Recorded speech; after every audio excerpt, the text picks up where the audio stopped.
I didn't know. I didn't know. You didn't know either. But now we know. Lady Liberty isn't some kinky shit. Don't kink shame Lady Liberty for liking to get freaky, you know. Outside too. Like there's construction and everything. It doesn't matter. That's how nympho Lady Liberty is, as it turns out, is to just get it on, doesn't matter where, doesn't matter when. Will even desert her post, right? Just because needs to get it on, needs to get her freak on that bad. It's okay, Lady Liberty, I won't kink shame, yeah, but what? No, it's to signify the end of liberty, because it's blue sky. Yeah, they're still doing it. It's great as art. Maybe just AI generated, right? So I can't even credit art because it's 2025, so I can't credit art. But whatever, something, don't kink shame Lady Liberty, and, you know, if anyone deserves to just get off in these cheap ways, it's Lady Liberty, right? She's been taking in the poor, the sickly, the inept, the incompetent, the exhausted, the... Did I say sickly? You know, the dysgenic, the unskilled, the, you know, excessively devout Muslim-y, but other faiths too, but, you know, Muslim-y. Just, you know, if you had to take in that much, you know, of the underclass variants for centuries, yeah, you need to get your freak on in public too.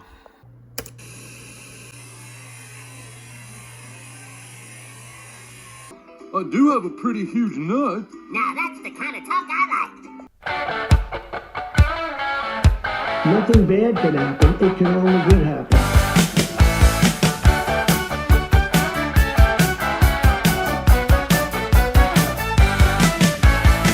I could have danced away the night, the clothes she wore were oh so tight, I followed blindly up her passageway. She told me stories I believed of rich and famous company. I did believe I'm being flattered. Oh, everybody wants to be American. Even Hearty on the telly thinks American.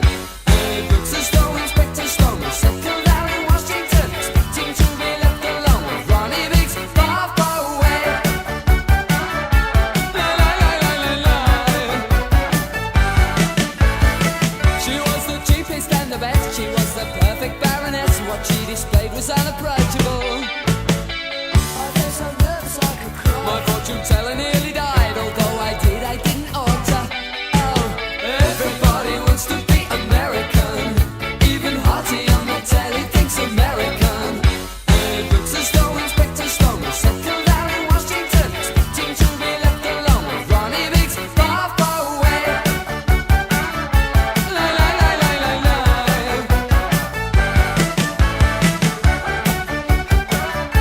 La, la, la, la, la, la. I gained some popularity by turning off her new TV. Our conversation was America. She was uncertain, I could tell the way she clutched herself, as well as my young blood began to boil. Oh, everybody wants to be American. Even Hearty on the telly thinks American.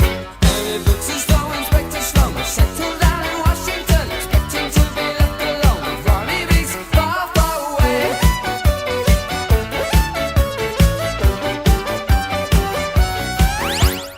Everybody wants to be American. Even Hearty on the telly thinks American.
I've always been thin-skinned. I've been thin-skinned from day one. Maybe Monday will be my lucky day.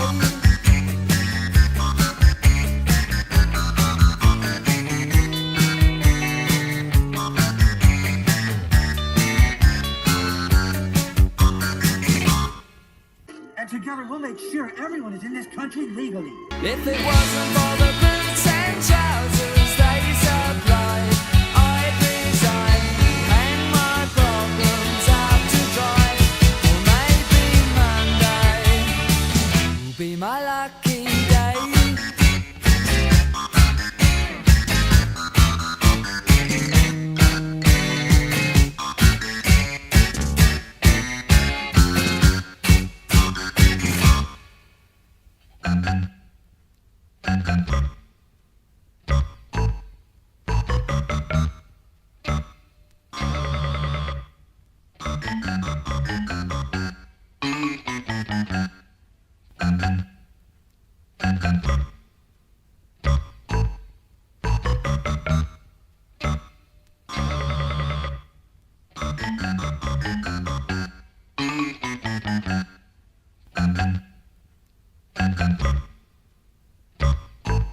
I'm Donald J. Trump, and I endorse this message. Another day, another raid by fascists, another day, another raid by ICE judge, another raid. September 21st now. I don't know why it matters to mention the dates, but it seems as if it increasingly does matter. Just to give everyone a, framework behind my frame of mind, I guess, is it matters. Day to day, right? One's frame of mind can change day to day and accelerate, just as mine has. I feel that this month, September 2025, I've just accelerated. And especially the last 11 days or so. So I got these Yanks living rent-free in my head. And not just because I'm nearby, though that's part of it, but, in large part because just as a people, they're such a fascinating people to observe. But then this month, it's just like it's almost all I think about. I've got other themes I want to get to, but, the political stuff, the squarely political stuff, they're never going to get back to talking tax policy, I feel. You're going to have to rummage through the lowly listened to podcasts, the poorly viewed content to find any, remaining debates on like tax policy and what's strictly speaking constitutional versus not. And, the sovereigns, should we have a fifth branch of the sovereign or what, all that stuff, the technical, they're never going to go back to that. That's my prediction. Here I am on my frame of mind, September 21st. The whole month has been crazy, with a K. It's been cray. But the UK has been crazy too. I can't even get around to that, but I've recorded on that too. But it seems that there's a reciprocal, I guess because of Elon, there's a reciprocal thing between the States and the UK. But, my frame of mind is these are a peoples who, comprise a country that should have dissolved a long time ago, but it's like there were too many, I guess, logistical barriers. But just speaking as someone whose country of origin has dissolved, it's not necessarily calamitous. Just a little bit of piece of advice to the Yanks. It's September 21st, and it's not the most calamitous thing to have your country of origin, the country you were born in, dissolve. Trust me, the more you belong to mature humanity, the less it's going to bother you if your country dissolves. Emotionally, psychologically, ideologically, the less it's going to bother you. Take it from someone, Yugoslavia is no longer a thing. It doesn't bother me one bit.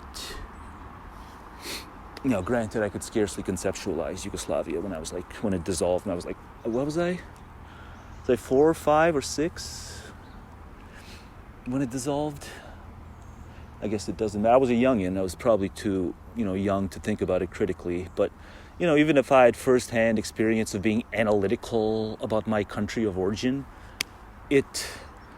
I guarantee you it would not bother me one bit to have it said of me that country dissolved at some point, in my life. It shouldn't bother you. If you belong to mature humanity is how I'm going to put it. I'm going to be snobbish about it because why the fuck not?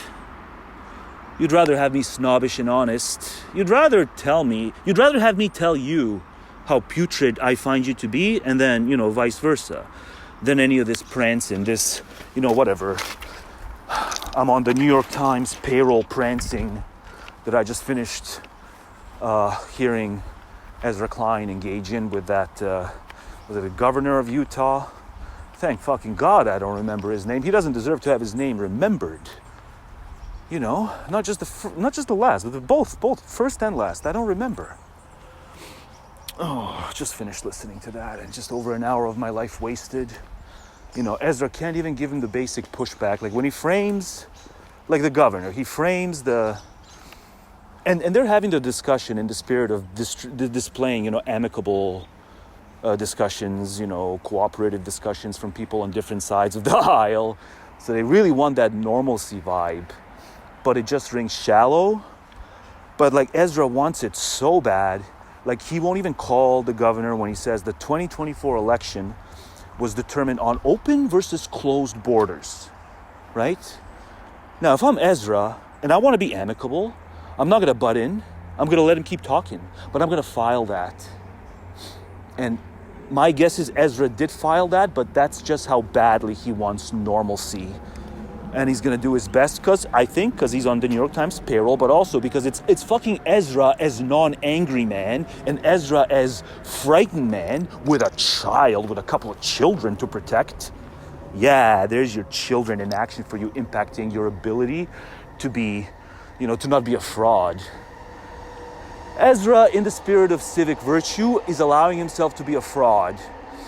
And in the spirit of, I guess, monetary gain a la New York Times. But, I'm guessing that cash is about to run out. If Fraudster gets his settlement and stuff. I'm guessing here on September 21st, Ezra's going to get the boot. And not even because they're angry at him.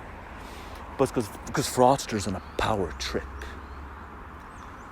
But if I'm Ezra and I'm having that conversation and I'm doing my darndest to make normalcy happen with this governor of Utah, who, throws him like a bone every 20 minutes. He talks and it's mostly, GOP zombie narratives. But then he throws Ezra a blue bone every 20 minutes and Ezra just laps it up. But that man says the 2024 election was decided on open versus closed borders, right? Now, it's not even about the bill that Fraudster killed. And all this, attempts at constructive talk to reform the asylum system and to not have it be as backlogged. It's not even that. It's just Ezra's inability to file that. I'm guessing he filed that, but then an inability to act on that later when it was his turn to talk and to simply say, you're either for people's ability to claim asylum or you're not. You can have a closed border and still admit asylum seekers when you can vet them as asylum seekers. And yeah, whether they should stay in the country or not over the long stretch, that's to be determined by those courts that are backlogged. So it's a tough situation, but it's not an open versus closed border policy. Now, I guess the borders aren't closed 24/7. That's my position. You can every so often open up the border if you believe in asylum claims as a, legal thing, amnesty and the kind of basic tenets of humanism. Humanism is not my ideology, but between humanism and nativism, like uncompromising nativism, I will vote for humanism. I understand there's problems with humanism, especially when it's a bunch of rose-tinted, wishful thinking types who really push for it politically, types who just don't want to, grapple with long-standing issues like the debt and are always looking at the people suffering and think that, the cup will never overfloweth. Yeah, if you keep having compassion and acting on compassion politically, acting qua collective politically on your compassion, pushing for the Dems to be more of a mommy state, and that's the only way you'll keep voting for Dems is if they become a freaking governmental mommy to you and to others who you want to shield from the harsh realities of life through politics and policy, and even policy I agree with, like asylum seeking. It's not, it should be fought for as a basic principle we extend to those who are fleeing legit terrors. But to make it work, you can't have a bunch of, just wishful thinkers. I'll have to devote a video that's mostly like recordings from like April and May of this year to just example after example why the Blue Coalition has one too many fucking wishful thinkers. And they think they're based for it. That's the really annoying thing. They think they're based on their wishful thinking.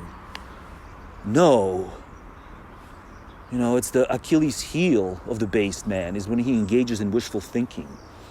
Everyone's probably at one point or another in their lives engaged in wishful thinking and even in their commentary, right? If you do a lot of commentary. But you gotta fucking spot it after you've done recording yourself. You gotta fucking spot it and be as analytical of your own content as you are of others.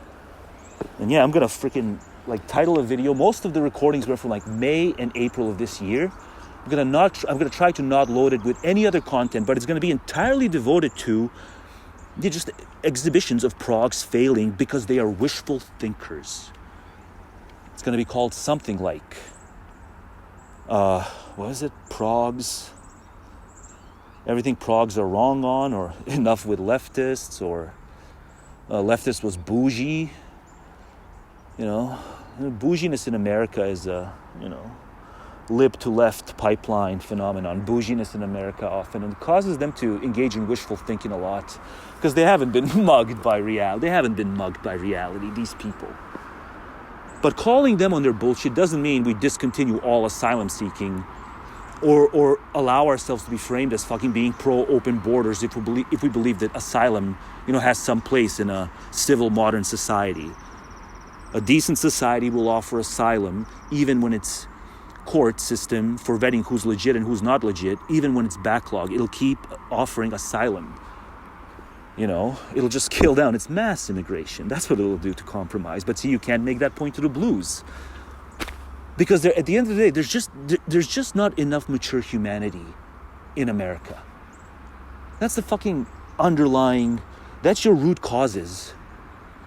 You guys don't see each other's myopia. You don't see your own myopia inside your own tents. There's just not enough mature humanity in America. There never has been.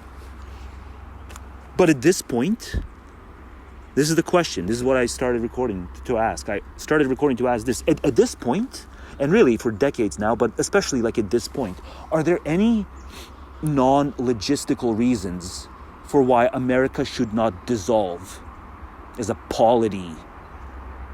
Right? You'll never be able to split the military. A lot of the city folk, are in the red states, and a lot of the countryside is, in those blue, whatever, the enclaves in Cali and stuff like that. There's a lot of millions of people who vote red but live in blue states and vice versa. There's the problem of how do you split these agencies? There's all manner of logistical problems. I'm not denying that. But this is a country that I would like to see dissolve. There's nothing tragic about it. If you belong to mature humanity, you will recognize that countries are these fictitious things. They're like traffic lights. There's no traffic lights metaphysics. Even Schwab would say, yeah, there's no traffic lights metaphysics. There's certain other metaphysics, arguably, but there's no traffic lights metaphysics. Just like there's no borders, borders and ancestry blessed us. Ancestry blesses our politics, no matter how heinous and how chock full of shit we are. Ancestry blesses our politics, metaphysically, spiritually. No. Spiritual war, holy war, all this shit. No, there's just not enough mature humanity in your fucking land. And you have this many fucking combustible elements, you need to dissolve before it's too late and Canada gets burned. And in the process, I have things I want to fucking accomplish in this short few decade lifespan that I have. And I'm not ripe yet, so I want to get ripe. I want to get optimally informed, both in terms of information and both in terms of my psychological expansion. And if Canada gets burned, I'm going to have to move, or maybe I'll get burned. So America, please fucking dissolve already. And my honest question to everyone listening to this is, do you honestly believe there are any non-logistical reasons left for why it shouldn't dissolve as a country? Have them do their confederation, the Reds, I guess have them all relocate. If it's actually going to happen, they would all have to relocate to where the Confederation's going to be. Something, Mason, Dixon line, Texas is the capital state or whatever, I guess, Austin, Houston, Dallas is the new capital of America then? I guess Washington remains the capital in blue states. Yeah, so they ought to dissolve, but they won't because they can't, because it's hard. Because polities are these super complex things that none of us fully grasp, right?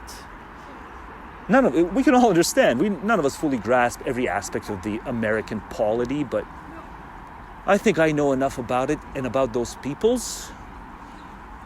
Those precious deers, namely in the heartland.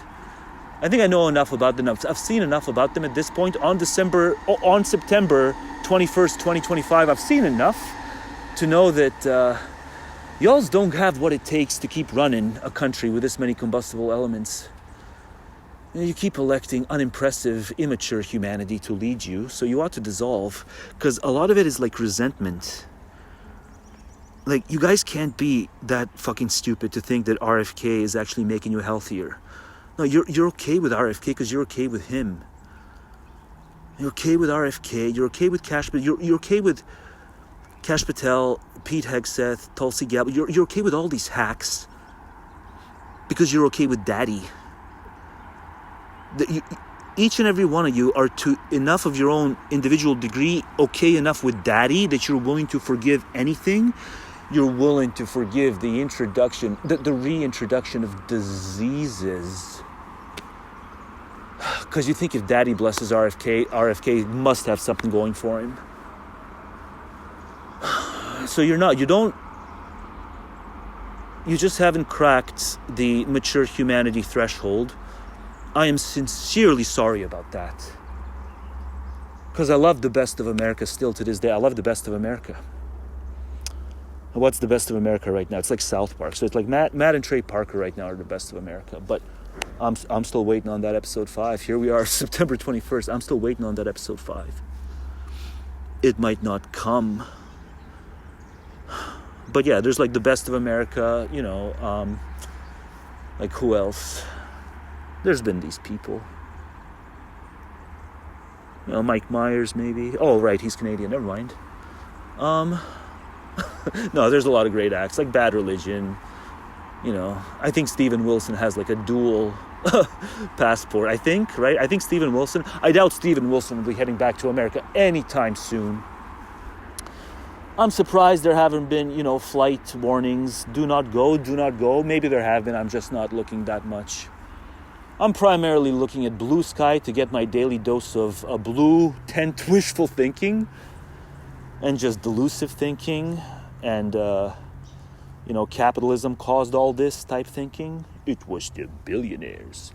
Now, billionaires are wretched, but no one put a gun to their head and said, you must give all or most of your wealth onto your spawn and a few other relatives. No man who was here to defend capitalism coerced any of those people into doing that. No, that was all them. Just like, how do you answer all history? It's to recognize, that was all them in history too. So you have this thing called pretty much all of recorded human history to contend with if you think that capitalism called the ultra consolidation of wealth and power. Yeah, but you go on Blue Sky and you see a set of pathologies that they just can't think their way out of because they too is in their own way not mature enough to be counted as mature motherfucking humanity. But the Reds can't count themselves as mature humanity because they just can't hear you. Because the moment you instill self-doubt in them, they start to go berserk. And they begin to resent you, and you are the enemy. The way Alex Jones hilariously ranted when he ranted against Brian Stelter. But probably in Brian Stelter's case, it really is his weight and his physiognomy that sets them off. Because they don't want to think, oh shit, I might be looking like that too. Oh no, I might be as fat as Brian Stelter. Oh, Alex Jones is making fun of Brian Stelter. Ah, ha, ha, ha, ha. Nah. You alls love your, double dip and your, supersize. Yeah, Supersize Me. Supersize Me is a documentary that could have only been made, and it was made, in 2007? It's a documentary, mockumentary type thing that could have only been made of the American peoples. Who just then, that made the rounds, right? And then they just kept eating Big Macs. That made the rounds. And they just kept on eating their Big Macs and their Supersize Me's meals. I guess it only spread online. But yeah, you guys suck. You guys got to renounce Daddy. And in the process, renounce all these other hacks that he's put into positions of immense power. Just do it already. Do it for Canada. To take it from me, enough of your Canadians enough of your northern Canadian neighbors have modeled themselves, not all of them, have modeled themselves upon you culturally. Enough. So do it for fucking Canada. Forswear Daddy. Renounce Daddy. Get your health back. Both mental and physical health. No more RFK rationalizations. No more Tulsi rationalizations. No more Kash Patel. No more fucking Kash. You guys know he's a fucking hack.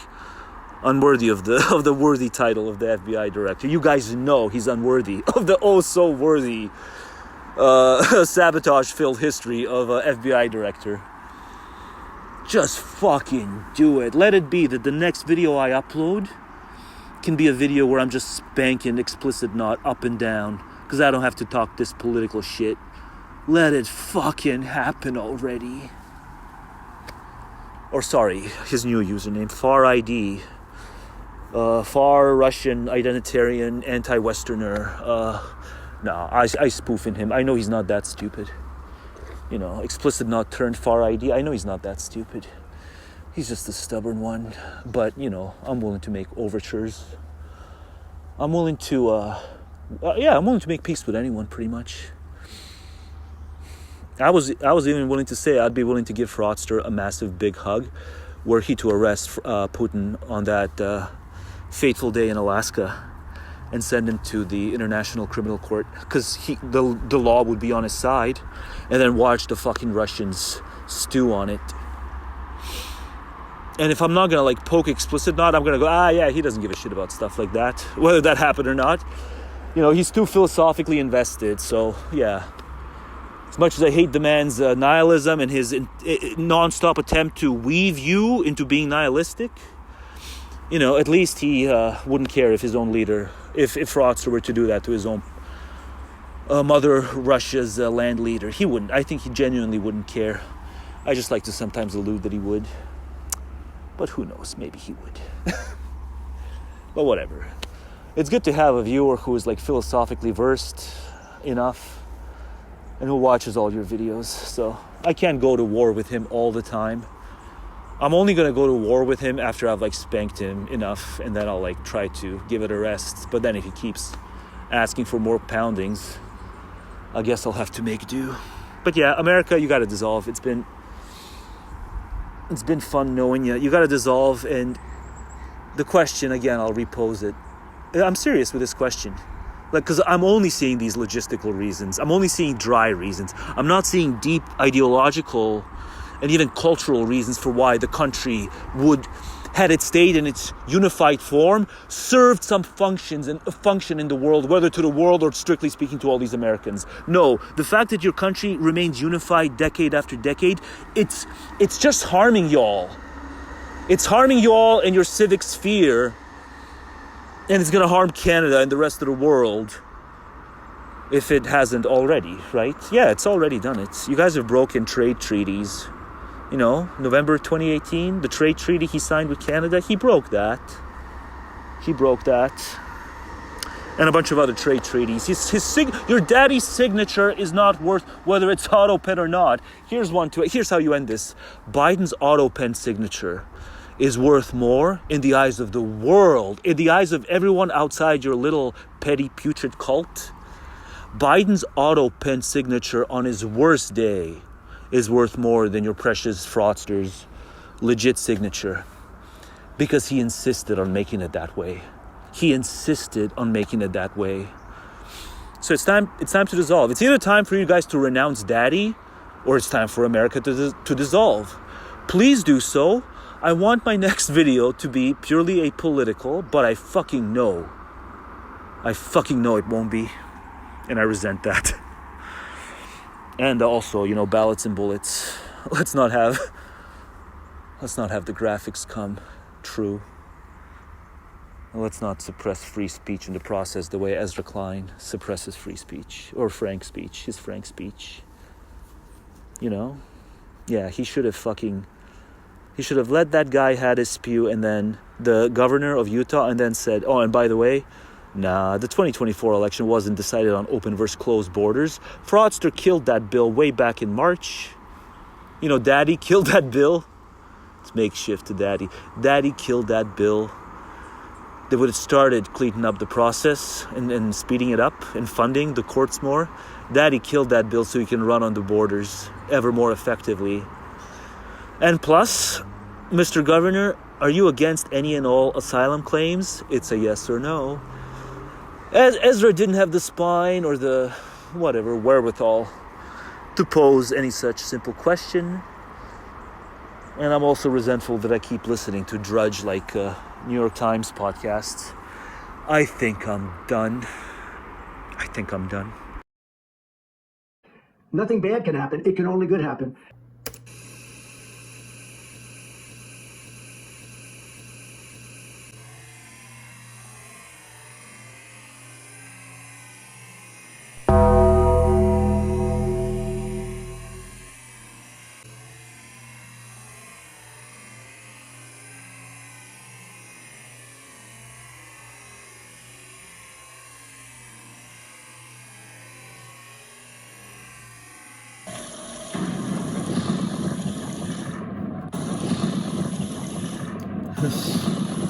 Soak in the sun. Like, you think the number should be 100%? If there's people coming to campus and violently causing harm, causing violence to people, then 100% would be a reasonable number. Fucking A, true. It should be. You should be scared to be anti-liberal in a liberal country. That should make you afraid. Off and go somewhere else and take your weird authoritarian bullshit to some other place. You should be afraid in the U.S. True. Gen Z. A paradox of tolerance strikes again. Have you seen that? Cheers. One video where they're... Oh man, you want to talk about scary? Creepy scary. You kiss your mother with that mouth? You kiss your mother with that mouth? Diddy, Daddy, Puffy, a lot of names. More gimmick brand incarnations over the decades than like even, you know, your typical popular YouTuber, YouTube influencer. Yeah. Rebranding's not gonna get you out of this one, is it? Or who knows? You know, maybe cozying up to Fraudster will, right? But what is it? Let's see. Hang on. See if there's some other images that are worth mocking before I go to the headlines. Now, let's go to the headlines. Let's see. Still Diddy. Sentenced to 50 months. I mean, he did a lot of stuff for like a long time. And so... But even I wouldn't be surprised at this point if Fraudster punishes him, because it's almost as if Fraudster pardons, not punishes. If Fraudster pardons him, I wouldn't be surprised, because on issue after issue, Fraudster is giving like the Dems like layups, and they're failing to capitalize because it's all down to a popularity contest, and you know sometimes.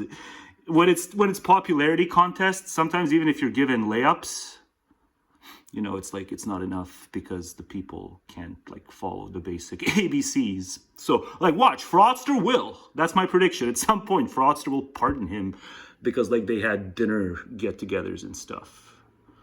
And so it doesn't matter how provable the offenses are. Fraudster will do it just as a thrill. It's thrilling for him to do all these things. It's like, this should be a layup. In any sane world, if I'm going to pardon the other one, the one who worked with Epstein, Ghislaine, yeah, he'll pardon her just as a thrill because he'll get away with it because he's gotten away with everything. And watch, he'll pardon Diddy, Daddy, and whatever else he wants to call himself. Yeah, the best justice. It's the best justice. Cash can get you. I didn't know he was arrested for 12 months already, as in serving time for 12 months. I guess when you're really bad, you can start serving time even before the sentencing. 50 months, 4 years and 2 months for 2 counts of transportation for prostitution. But there was so much more, you know. There was, well, let's not get into the specifics. This video can't be compromised. If I get into the specifics, you know, insofar as I've read, and I've not even read that much, but it's so scary. He's a creepy, scary guy. All kinds of graphic descriptions for what he needs to gratify himself. So yeah, in another sense, that's why Fraudster may pardon him. It's because they're kind of soulmates. They're perversity soulmates. But yeah, very light sentence. A very light sentence for a POC. Can you believe it? A POC in 2025 in America, and he gets such a light sentence. I guess it was a woke judge. It was a woke judge. Wokeness isn't dead yet, apparently. Because if wokeness was dead, there wouldn't have been a woke judge or whatever, a woke jury of your peers, however it went down, who, let him off the hook quite easily. I would have given him life, like double life, quadruple life. You know, how dare you abuse dames who want to capitalize off of their sexuality when making music? How dare you, Diddy, capitalize off of these broads who, they're not that talented musically, but they make it big because they capitalize on their sexuality, and you kind of facilitate a lot of it. But then you go the next mile. Yeah, it was bad enough he facilitated, like, you know, whatever, the superstardom of J-Lo and a bunch of other hacks. No, he also had to get hardcore. He's hardcore.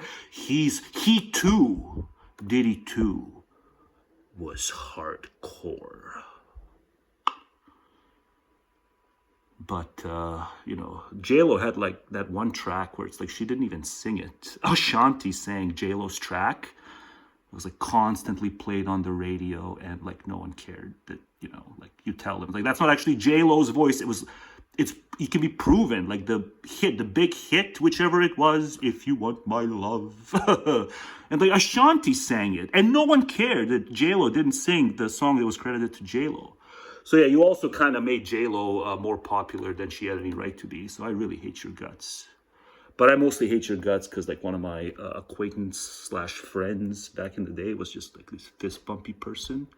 And he was like the biggest fan of Diddy ever. Well, look at your Diddy now. Look at your Diddy now. Whatever. Insert scary transitional scene. And now on to some more musical stylings by No Avail. That's about a month old, but it kind of pans out with a Halloween theme anyway. But yeah, it's about a month old. I've always been thin-skinned. I've been thin-skinned from day one. Coming up next, the track is called October in Metropolis. Another. This is such a lovely track, but I think I've got a chorus sketched out, a chorus of my own. But maybe this is too loud. How about the bass? Oh, so lovely with the bass, ain't it?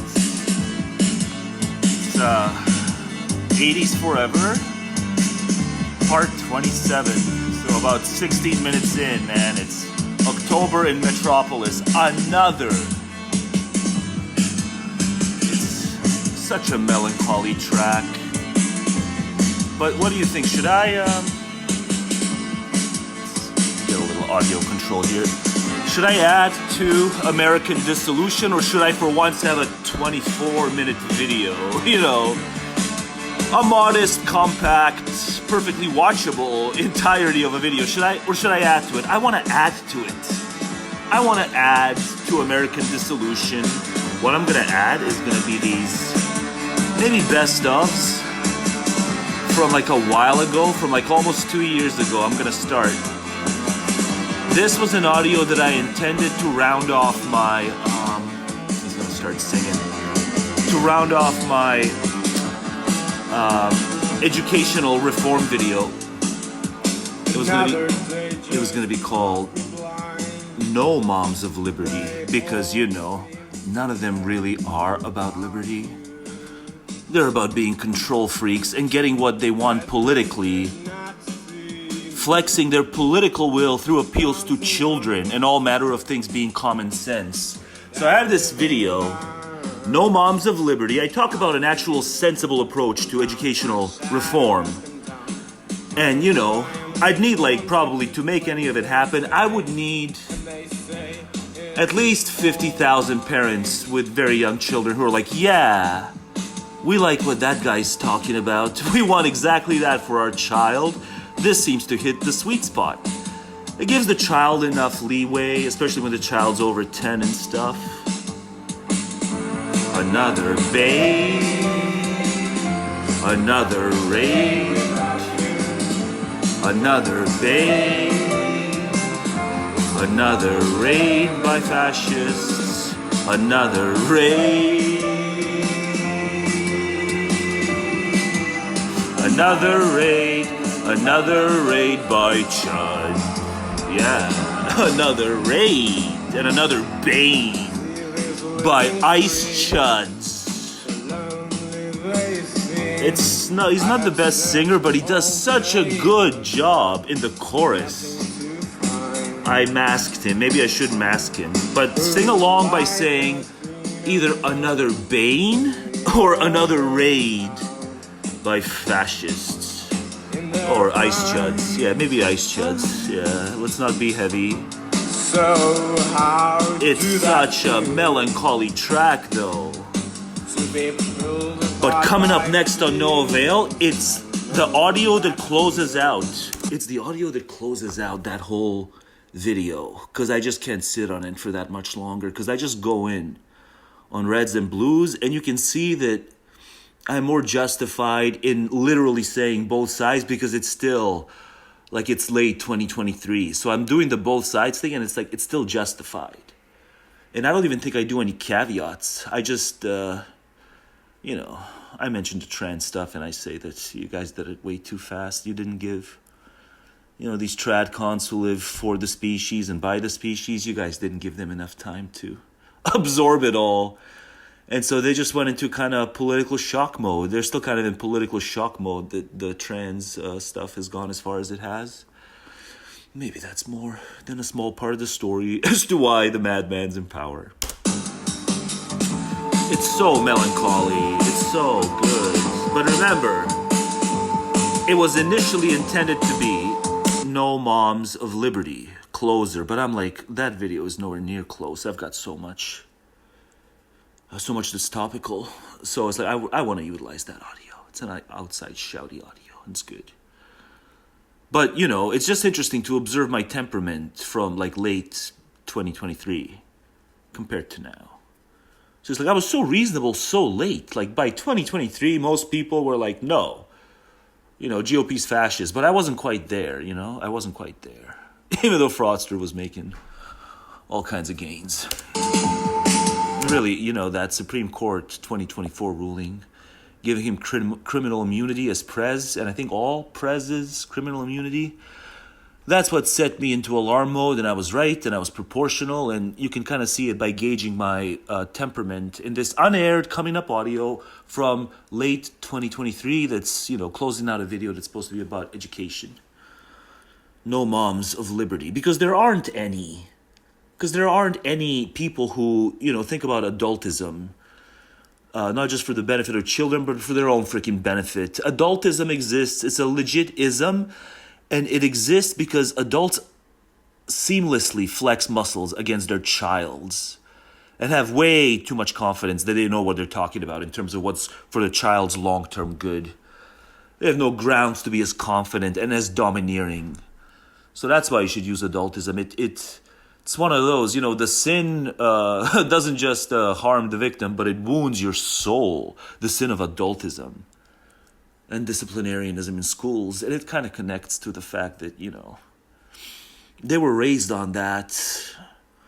They were raised on disciplinarians, and now they're in shock that it's like, oh shit, these blues are not only like not raised by disciplinarians. It's like they've got like guys who want to be chicks. They've got guys who want such an easy life, they want to be chicks. This disgusts me. I'm gonna vote Trump. Trump's gonna end it. And then they start talking about eradicating them. And it's wrong. You know, let's just derogate them comedically here and there, the trans. But let's not have talk of eradication, even if it disgusts you that some guys want to have it easy because they want to be chicks. You know, they want to have it easy. Yeah, that's what it is. You know, you don't have to lift. You don't have to worry what your benchmax is if you're a chick. You don't have to, you know, you can, whatever, even ridiculously, clownishly high heels to boost your height. Yeah, no one's going to give you that much of a hard time. You know, what did Olbermann say? That one is a dwarf or something. He called her a ninny. Dana Bash, the ninny.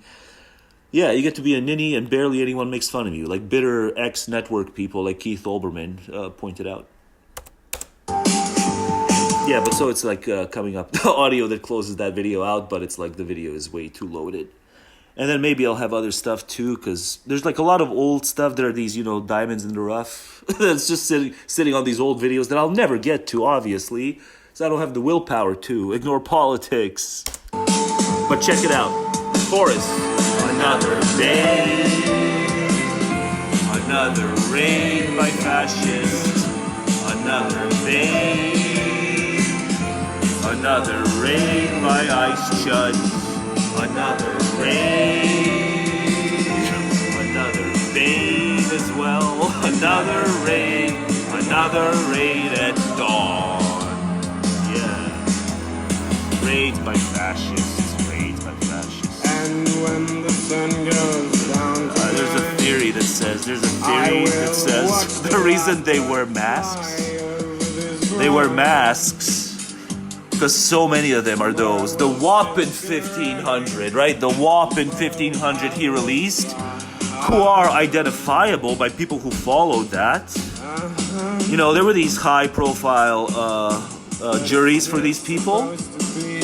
So the reason a lot of the ICE folk are masked is because, yeah, he sought out the ones he pardoned.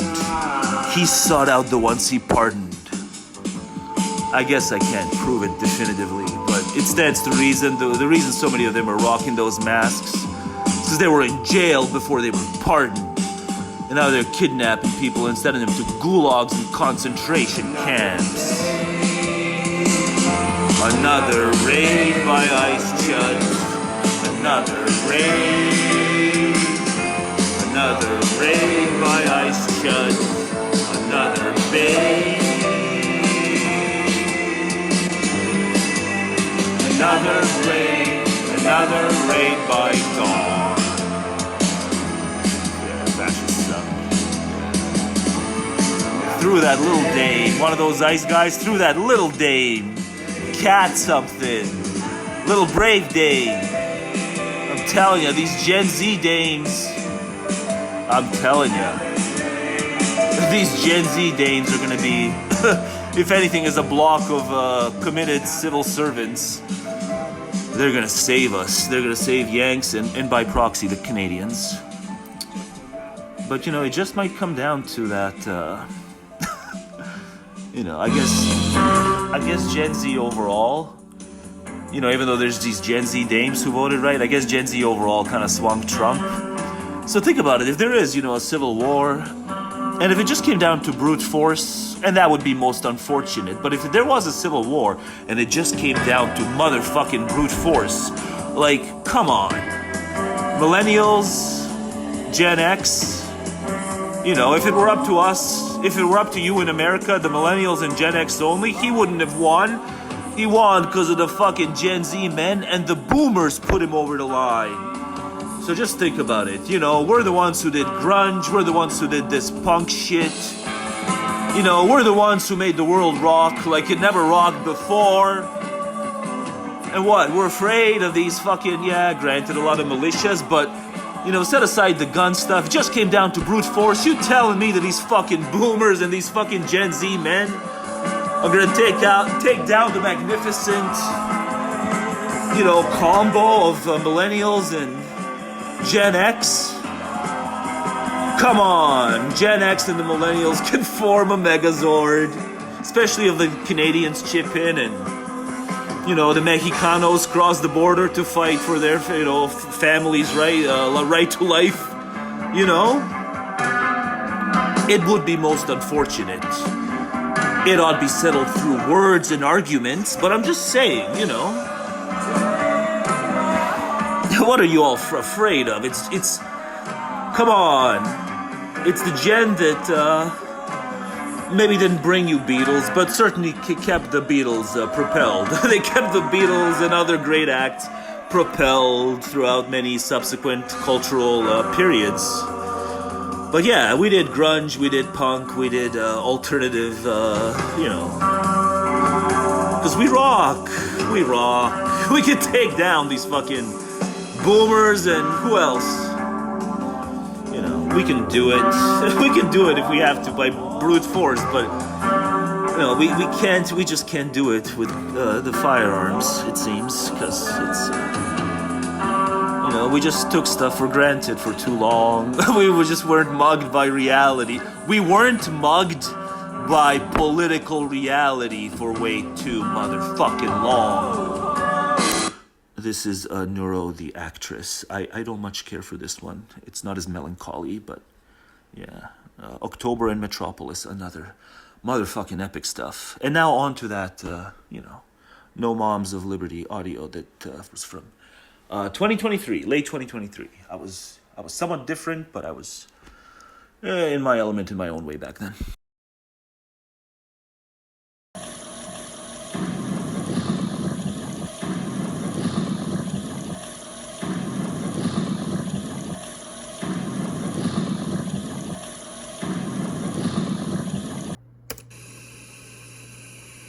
To put all this in terms of political science or some sort of sociological terms, I guess all this to say, I don't want anyone to have power over me.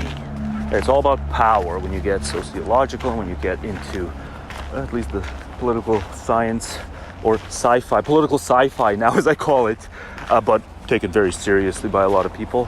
Political science, they talk a lot about power, so this might be interpreted, this whole bitch fest that, God, now I think this is the fourth video in 2023 alone where I'm talking about these didactic, orderly people.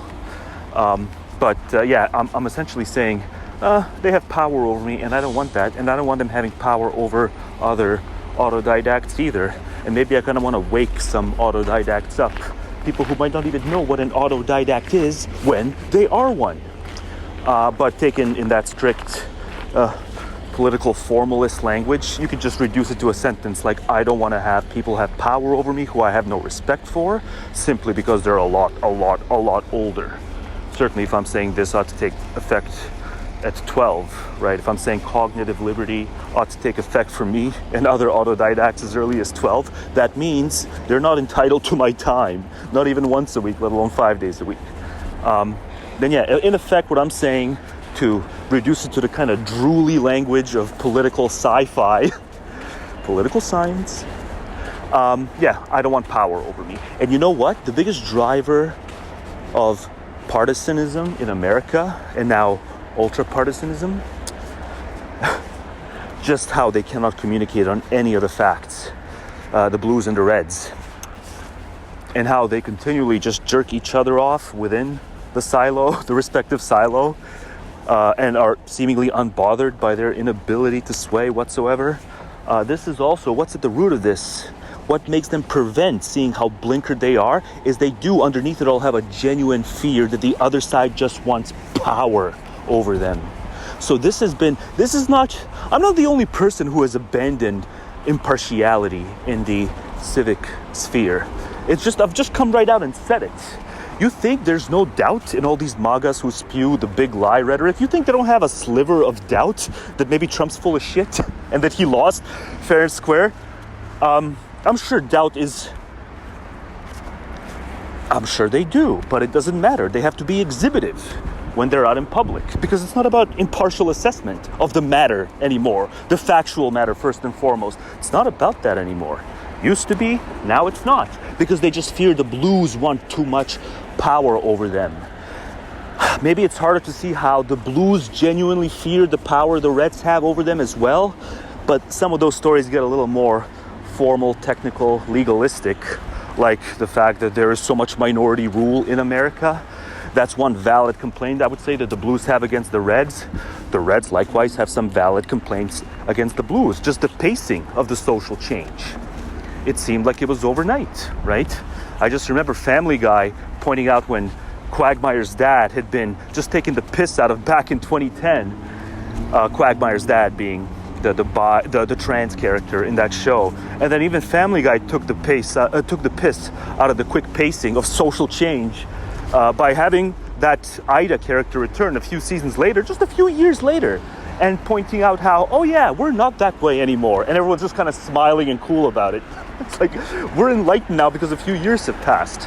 This is a valid complaint with some of these overnight changes. I can go on and on, but the point is, they're all too attached to society, and even deep society, and because of that attachment to society, they don't just decode all these matters dispassionately through the lens of Stoicism, for example. It's like Stoics want us to not even have even so much as a irascible moment in our personal lives, right? That's how far the Stoics take it. But here, these people display these emotions like hoping and fearing, mourning and rejoicing. These emotions that the Stoics say are unbefitting of our reason. But these people not only apply them to their personal lives, they apply them, their rhetoric is mired in hoping and fearing and mourning and rejoicing and kind of bragging and negging. These just truly emotionally laden attitudes.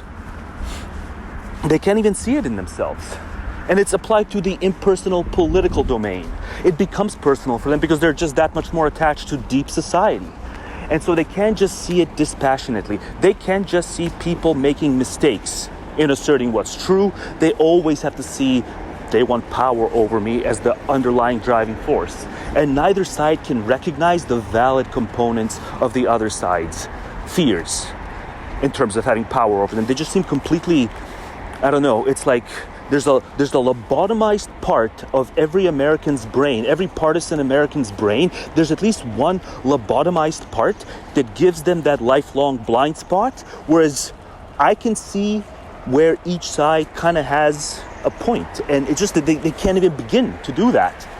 But yeah, and thus they have too abandoned impartiality. I've just abandoned impartiality for these really eccentric reasons, and really I should have realized this way back in the day when it was clear that they weren't going to care. The vast majority of these people weren't even going to care about animal interests, and were going to be all too comfy with their factory farm pigs, cows, and chickens while being unnerved that the Chinese eat their dogs.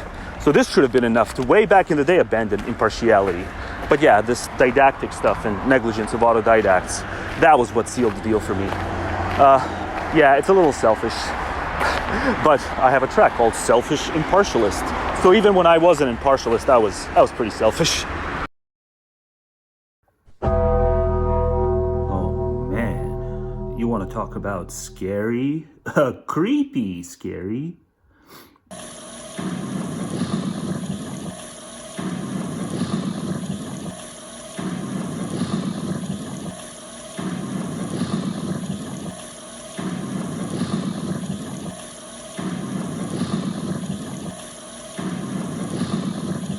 The Reds likewise have some valid complaints against the Blues, just the pacing of the social change.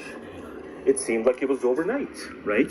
I just remember Family Guy pointing out when Quagmire's dad had been just taking the piss out of back in 2010. Quagmire's dad being the trans character in that show, and then even Family Guy took the piss out of the quick pacing of social change by having that Ida character return a few seasons later, just a few years later, and pointing out how, oh yeah, we're not that way anymore, and everyone's just kind of smiling and cool about it. Shut up. It's like, we're enlightened now because a few years have passed. Shut up, no avail. You know, it wasn't just my slip. It's even the Google Images Index.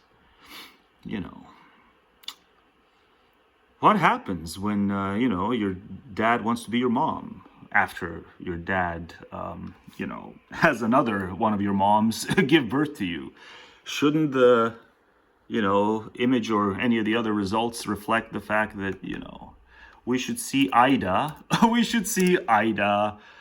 in as many of the returns on Quagmire's mom, right? If Ida is now performing womanhood, then we should see Ida in as many of the Quagmire's mom thing as we see with. Oh wait, what are you doing? What are you doing?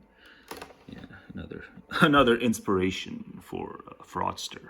But see, yeah, it's not just me who slipped and said his dad, even though his dad had transitioned. It's also the Google image.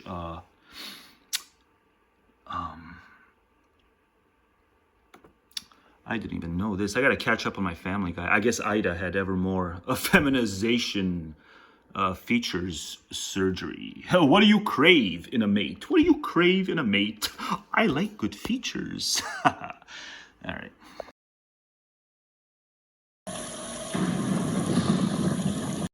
Smart people don't like me. Like I've just ended relationships with people who I want nothing to do with because of their politics. I mean, I think you did. Who's right about this? I mean, I'm not sure I have the evidence of this right. Like I've just ended relationships with people who I want nothing to do with because of their politics. Yeah, exactly. I mean, I think you've been more nice than I have been towards people, in the sense that I felt bad after the last time you were on Uncomfortable Conversations, because I think we accidentally blundered into saying something about Maajid Nawaz. Then I had you had to go and clean it up, you had to go on his podcast and everything. I felt bad that I'd accidentally kind of opened that door and that you'd said something that you might have regretted. What I regretted there was that I hadn't reached out to him privately when I formed these concerns about kind of where he went. Truth is, I haven't followed Maajid much in the interim, so I don't know how kind of where that rabbit hole has taken him. Yeah, and so I went on his podcast to sort of do a postmortem, after I spoke to you about it. But I did some postmortems that mirror what Sam discusses. I did some postmortems here.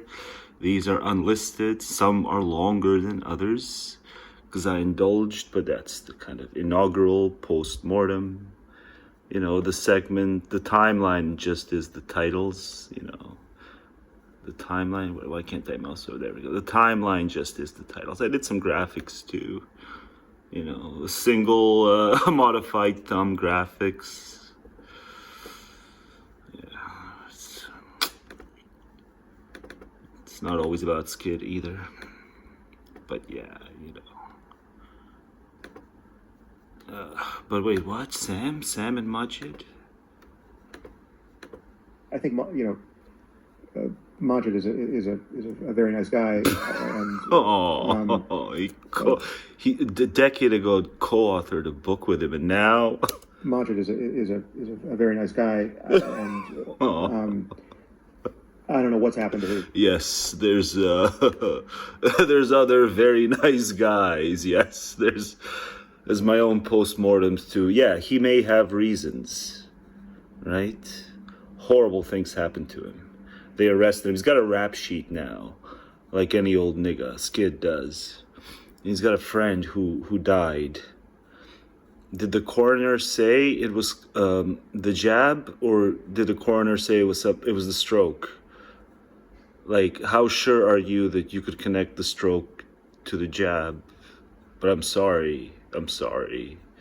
And for the arrest, I'm sorry. But wait, what did Sam say? Sam said his worldview. And I think Maajid is a very nice guy. Yeah. And I don't know what's happened to his worldview, and I don't know how it happened. Right? He said a lot of things last time I spoke to him on his podcast that I just can't link up with, and it's not, once you start talking about the pandemic, there's not much for me to interact with. You can't link up with the pandemic. Me too can't link up. I don't know what's happened to his worldview, and I don't know how it happened. Right? He said a lot of things last time I spoke to him on his podcast that I just can't link up with, and it's just not, once you start talking about the pandemic, like there's not much for me to interact with. So here's the thing that's interesting, I think, about like what we're trying to achieve in a conversation, which is that you can try to convince a person. I must achieve the stopping of the face palm. I must achieve the stopping of my palm being lodged on my forehead. About the pandemic, that it wasn't a planned pandemic. You're not going to get anywhere, obviously, because this has become an article of faith to anyone who speaks that way. Yeah. No, but that's not obvious. I'm unwilling to concede that. Okay. Like, so I think you and I have... Yeah, why don't you go back on Maajid's podcast again and debate it again if you're so doubtful. Probably different job descriptions in our heads that inform how we approach these conversations differently. Like, you're more of a journalist, I think. Yeah. And I've never thought of myself as a journalist, and I'm not. You gotta be a journalist just to arm yourself against stupid rhetoric. I'm not one. Even though they themselves deride just the mere notion of investigative journalism, but then you got to be an investigative journalist or they're gonna be mean to you. That doesn't mean I don't have... But like people who, go to university to be investigative journalists and who get the degree, it's like, no, don't trust them. They're gonna trick you. But you better be an investigative journalist no matter, or I'm gonna be mean to you. A journalistic sensibility. I want my facts to be straight. Yeah. If I get my facts wrong, I'm going to apologize. And so it's all a fact-based discussion. But isn't it though? There's no use giving you false hope. We've done everything we possibly could. I've read the X-rays 100 times. I've consulted with the best doctors in the country. You can read the reports; they're in the files. All the same, case too advanced for treatment.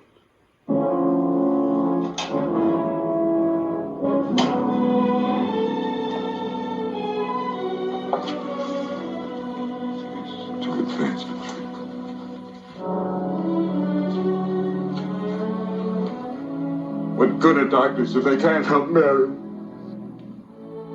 Every doctor says that to himself 1,000 times. All of us know so little. And the awful thing is we could know more, much more. But most of our brains and money go into things to increase our misery instead of lessen it. So cancer takes us by default, and people like Mary have to die.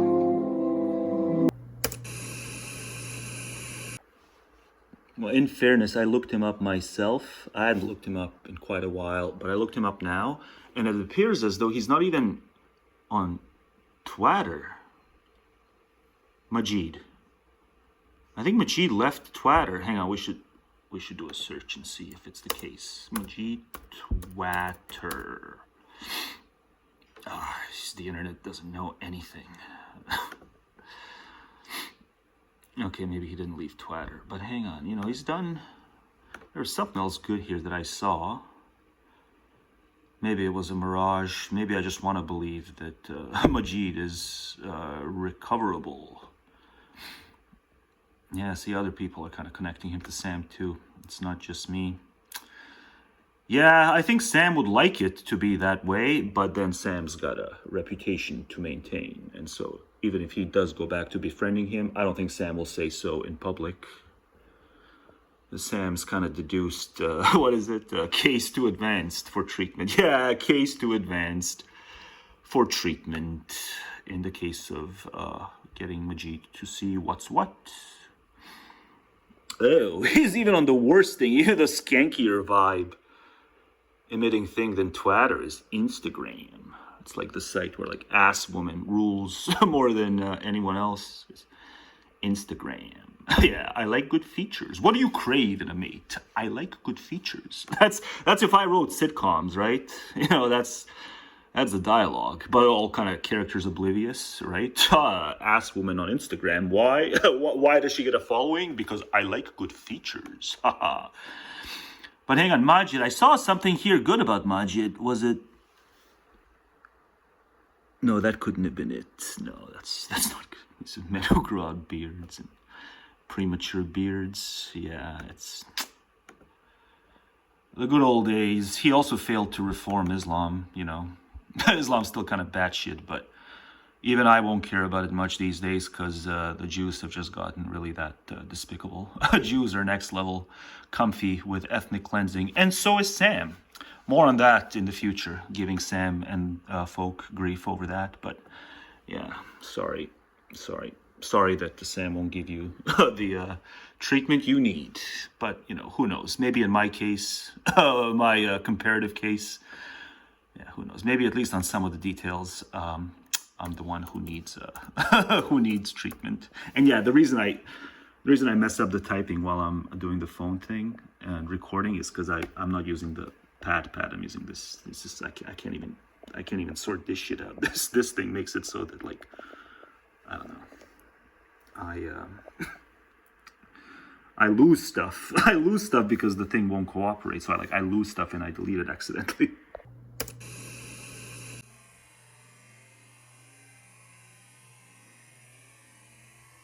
I've always been thin-skinned. I've been thin-skinned from day one.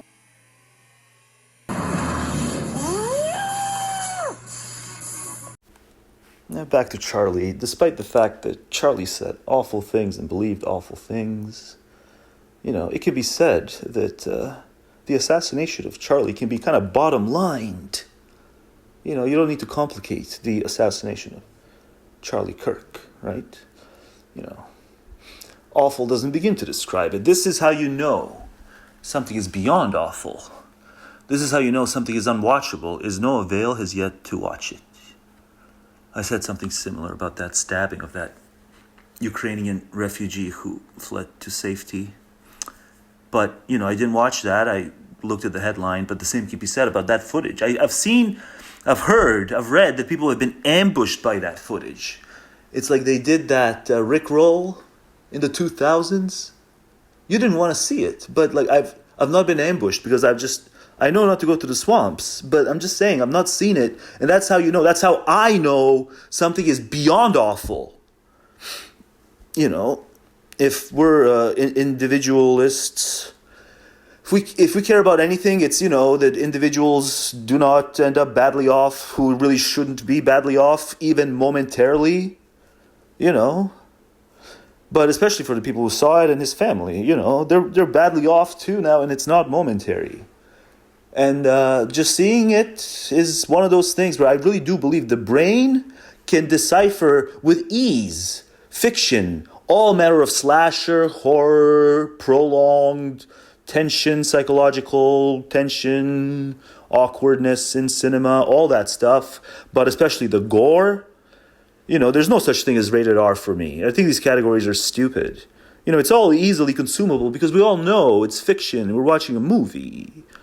Film, properly speaking, whether it's at home or cinema. But don't go to the cinema. It's stupid, waste of your money.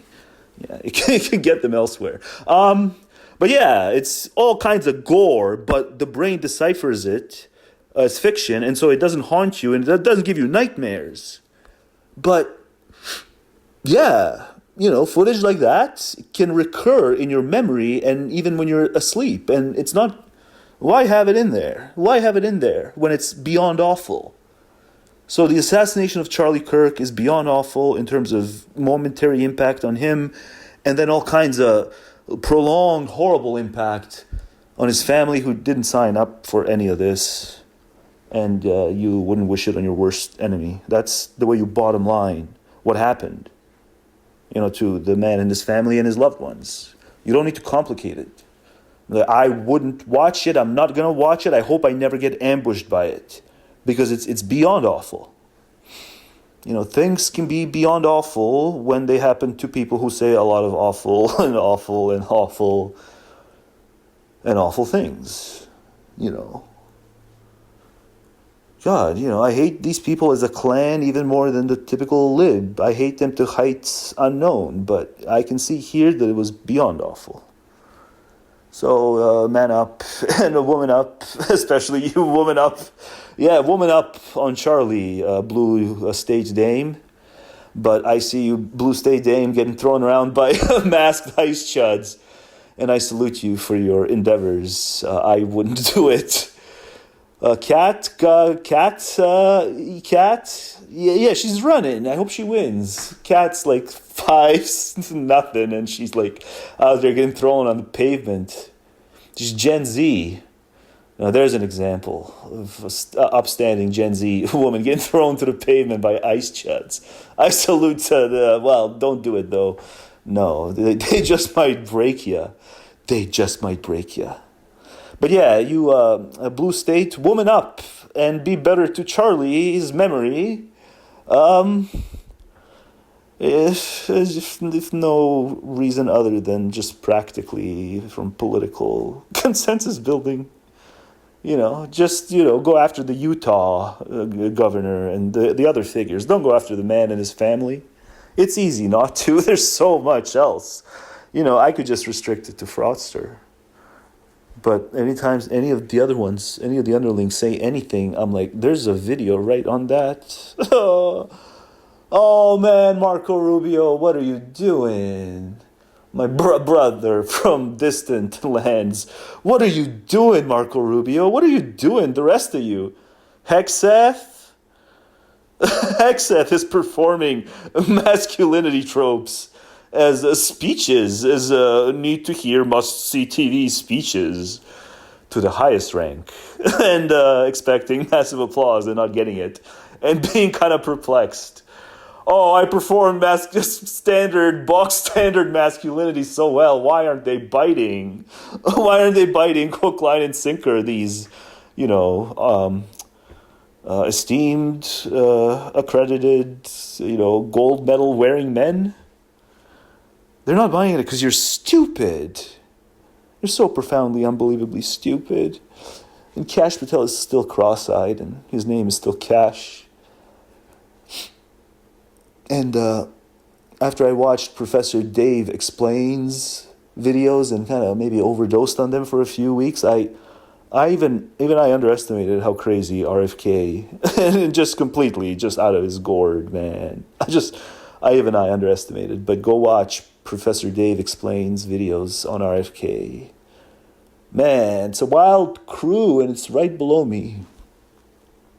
But I better shush. Yes, okay.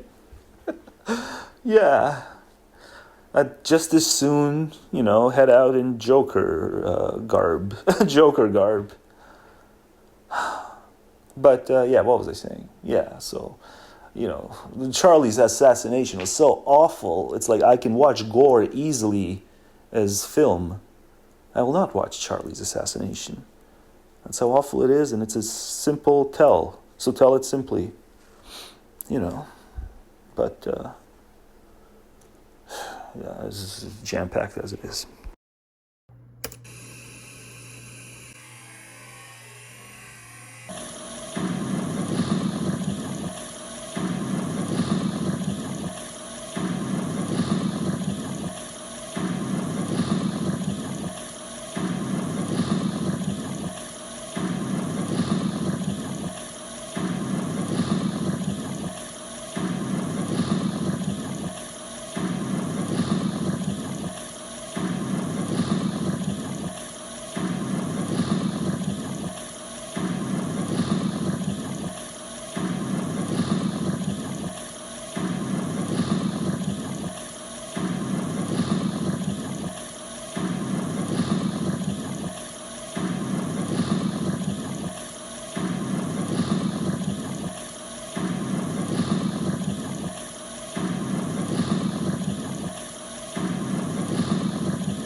Is this like even bad or whatever? No, nothing was bad. Is this like even bad it's or whatever? It's just nothing is. This like not ipso facto, not ipso facto. Is this like even bad? It's only what you spin it. It's only how you spin it. It's only how they spin it.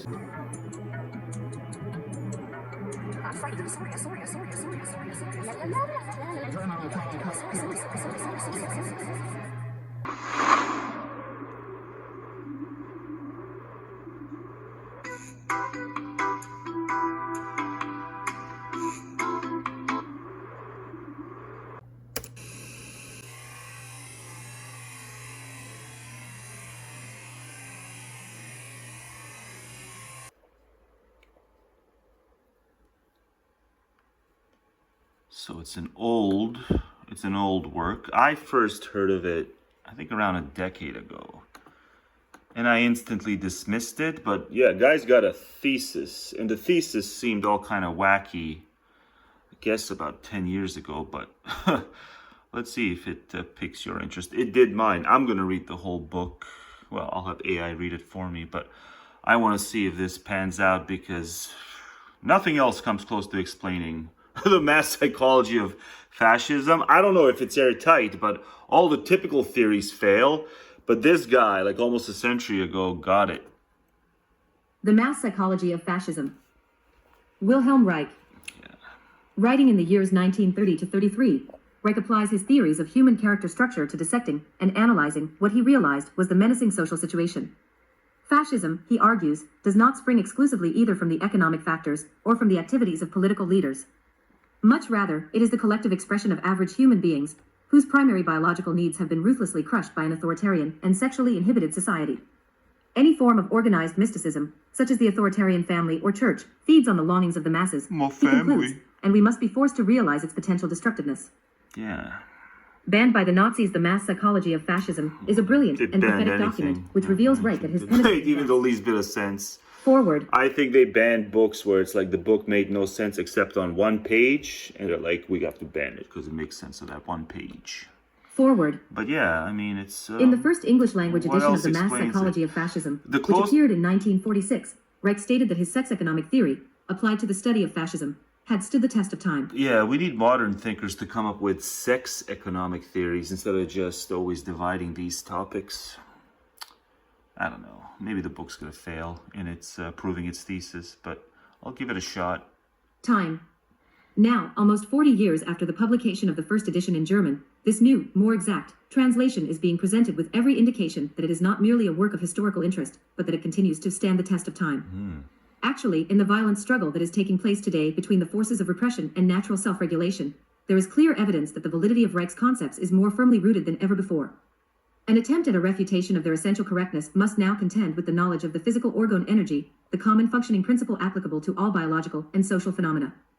As extravagant as... See, the problem is I'm going to have to fucking learn biology. I'm going to have to master biology to have, educated verdicts on this stuff.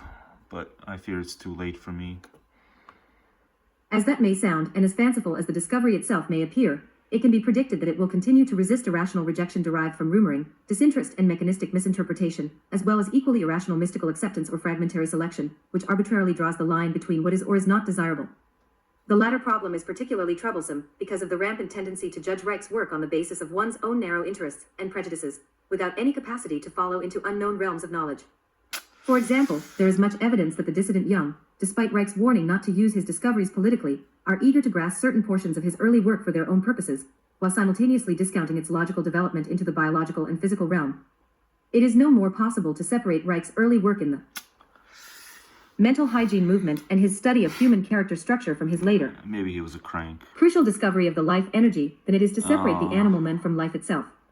If the mass psychology of fascism is ever to be understood and utilized call in a it the practical way, will, if Wilhelm. fluid life is ever Just to free call it itself the will, and peace, life and love to energy. become more than empty slogans, Call the it the existence will. and functioning of the life energy must be acknowledged and understood. But I really think it's just a bunch of precious deers who...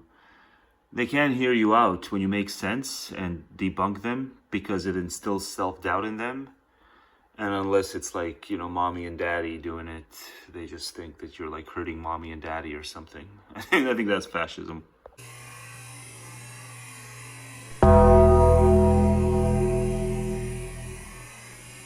At the time when this book was originally written, fascism was generally regarded a political party which, like any other social group, was an organized representation of a political idea. According to this concept, the fascist party introduced fascism by force or by political maneuver. Contrary to this concept, my medical experience with individuals from all kinds of social strata... So Wilhelm was a medic. That's what he premises a lot of the evidence in the book on. He was a medic and he dealt with lots of individuals.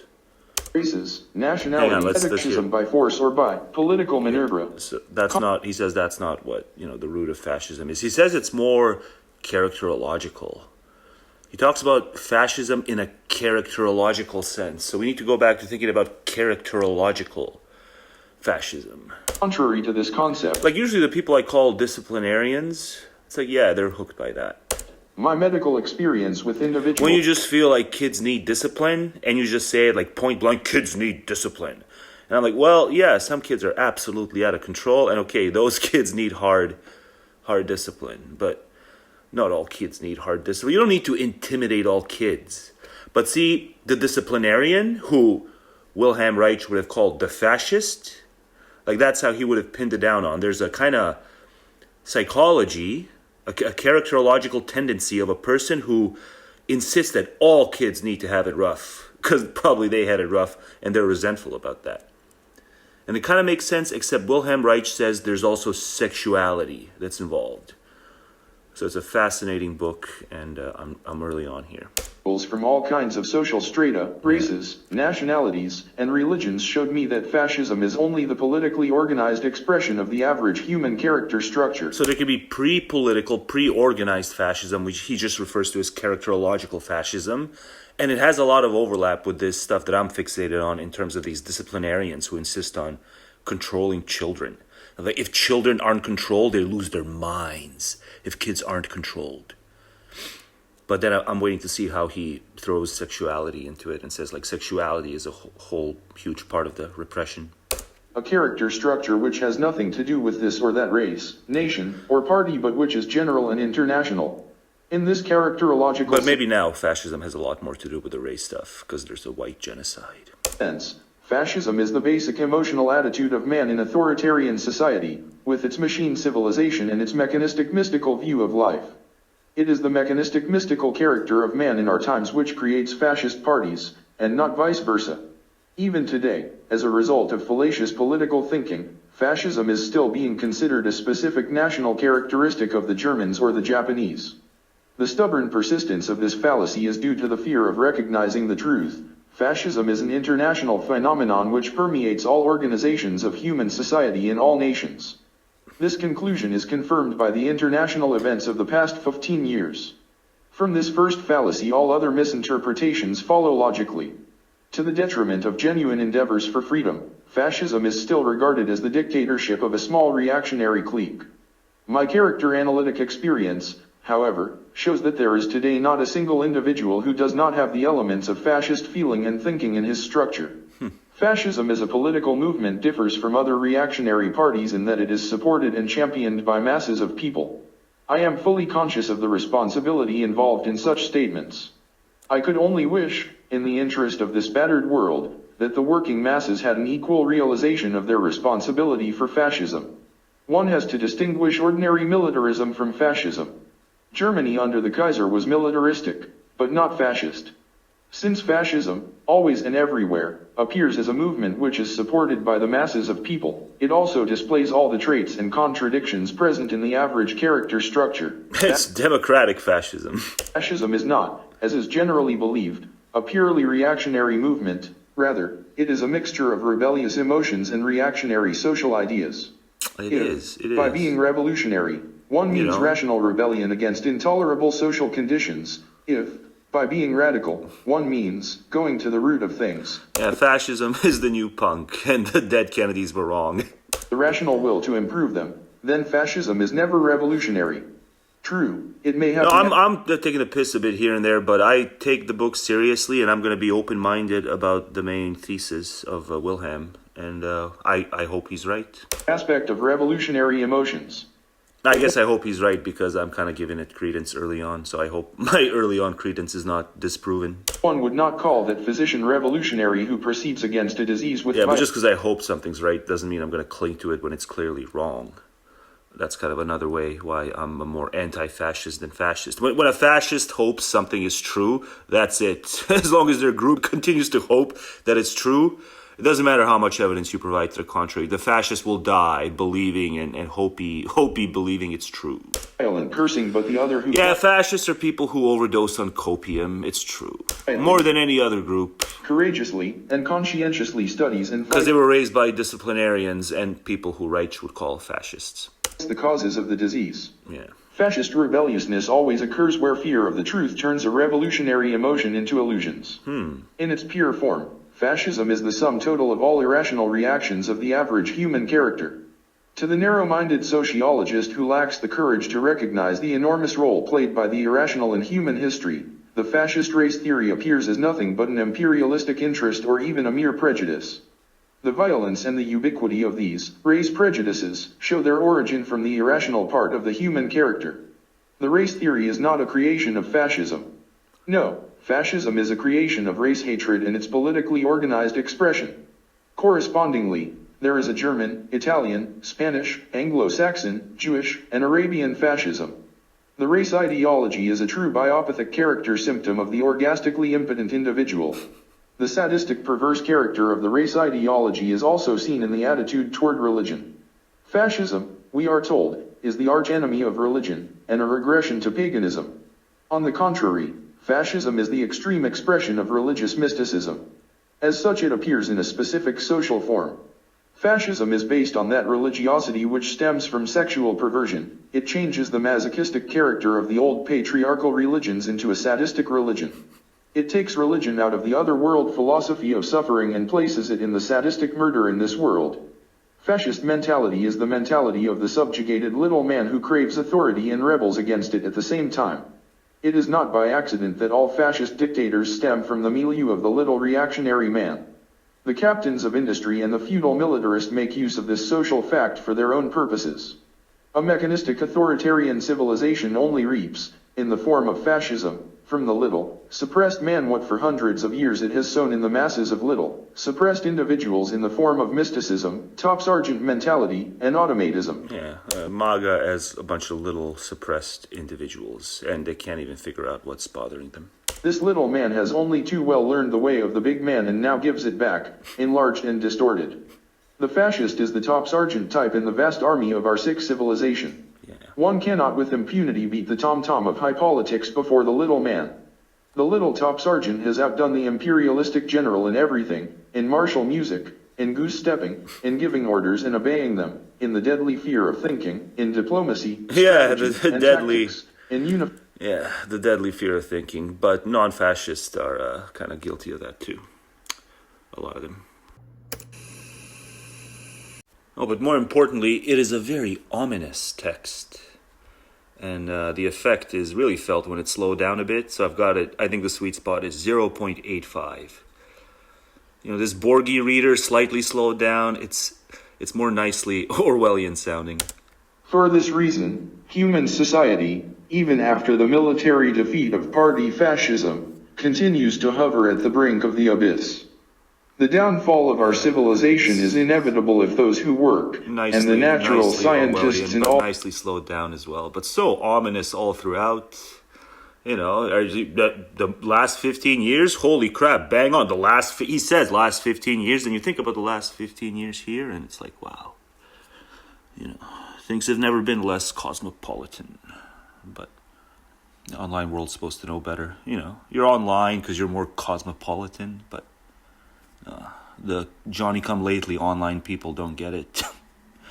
They're online to high-five their neighbors, you know. They're online just to high-five the neighbor partaking in the, you know, whatever, unite the UK, because we do what Elon tells us, qua tweets. Unite the UK riots. It's just things have never been less cosmo. But listen, this is an ominous principle are not even conscious of their strength, their indispensability, and their decisive role in the determination of human existence. It's the positive aspects of life. Like, don't think about it hard enough to recognize, you know, to self-recognize. Whereas the negative ones, it's all instinct. For this reason, and it's like so ominous. Human society, even after the military defeat of party fascism, continues to hover at the brink of the abyss. Those who say that you're being, in recent months, awfully thin-skinned. I've always been thin-skinned. I've been thin-skinned from day one. Today it has become absolutely clear that fascism is not the deed of a Hitler or Mussolini, but the expression of the irrational structure of the mass individual. Today it is clearer than 10 years ago that the race theory is biological mysticism. Today, one is closer to an understanding of the orgastic longing as a mass phenomenon than 10 years ago. there is more of a general inkling of the fact that fascist mysticism is orgastic longing under the conditions of mystification and inhibition of natural sexuality. The sex economic statements in the book show... That is the vibe I got out of a lot of these race realists, that they were just suppressing stuff. Because their presentation was so Spockian, but then you just felt that repression underneath it all. And Wilhelm Reich wrote about it decades ago. Themselves. But hang on, let's hear it again. Let's hear it, because just the fixation to prove their views on race right. Race realist views. And then I guess there's those counter fixations in the, anti-racists. But for the anti-racists, at least it was more about, just let's have equal rights under the law. But then for the other guys, it's like, we can't have that because y'all's is biologically maladaptive to our purposes. Yeah, that's the end goal of getting you to think like a race realist, so that the outsiders can be viewed as having a maladaptive effect on the insiders. That's why Carl Schmitt wrote the way he did. Understanding of the politics must be awful. You must look for people to put in the gulags. That's politics. Identify the enemy. And it's not even bendable over time. That's what politics is always about. My name is Carl Schmitt. Yes. And I have a fan base still. Longing is But hang on, today it is clearer than 10 years ago that the race theory is biological mysticism. Yeah, usually enemy by way of racial outgroup members. Today, one is closer to an understanding of the orgasm. Say what you will, a white guy killed Charlie. Leave the non-whites out of it. In this case, at least. A white guy killed Charlie.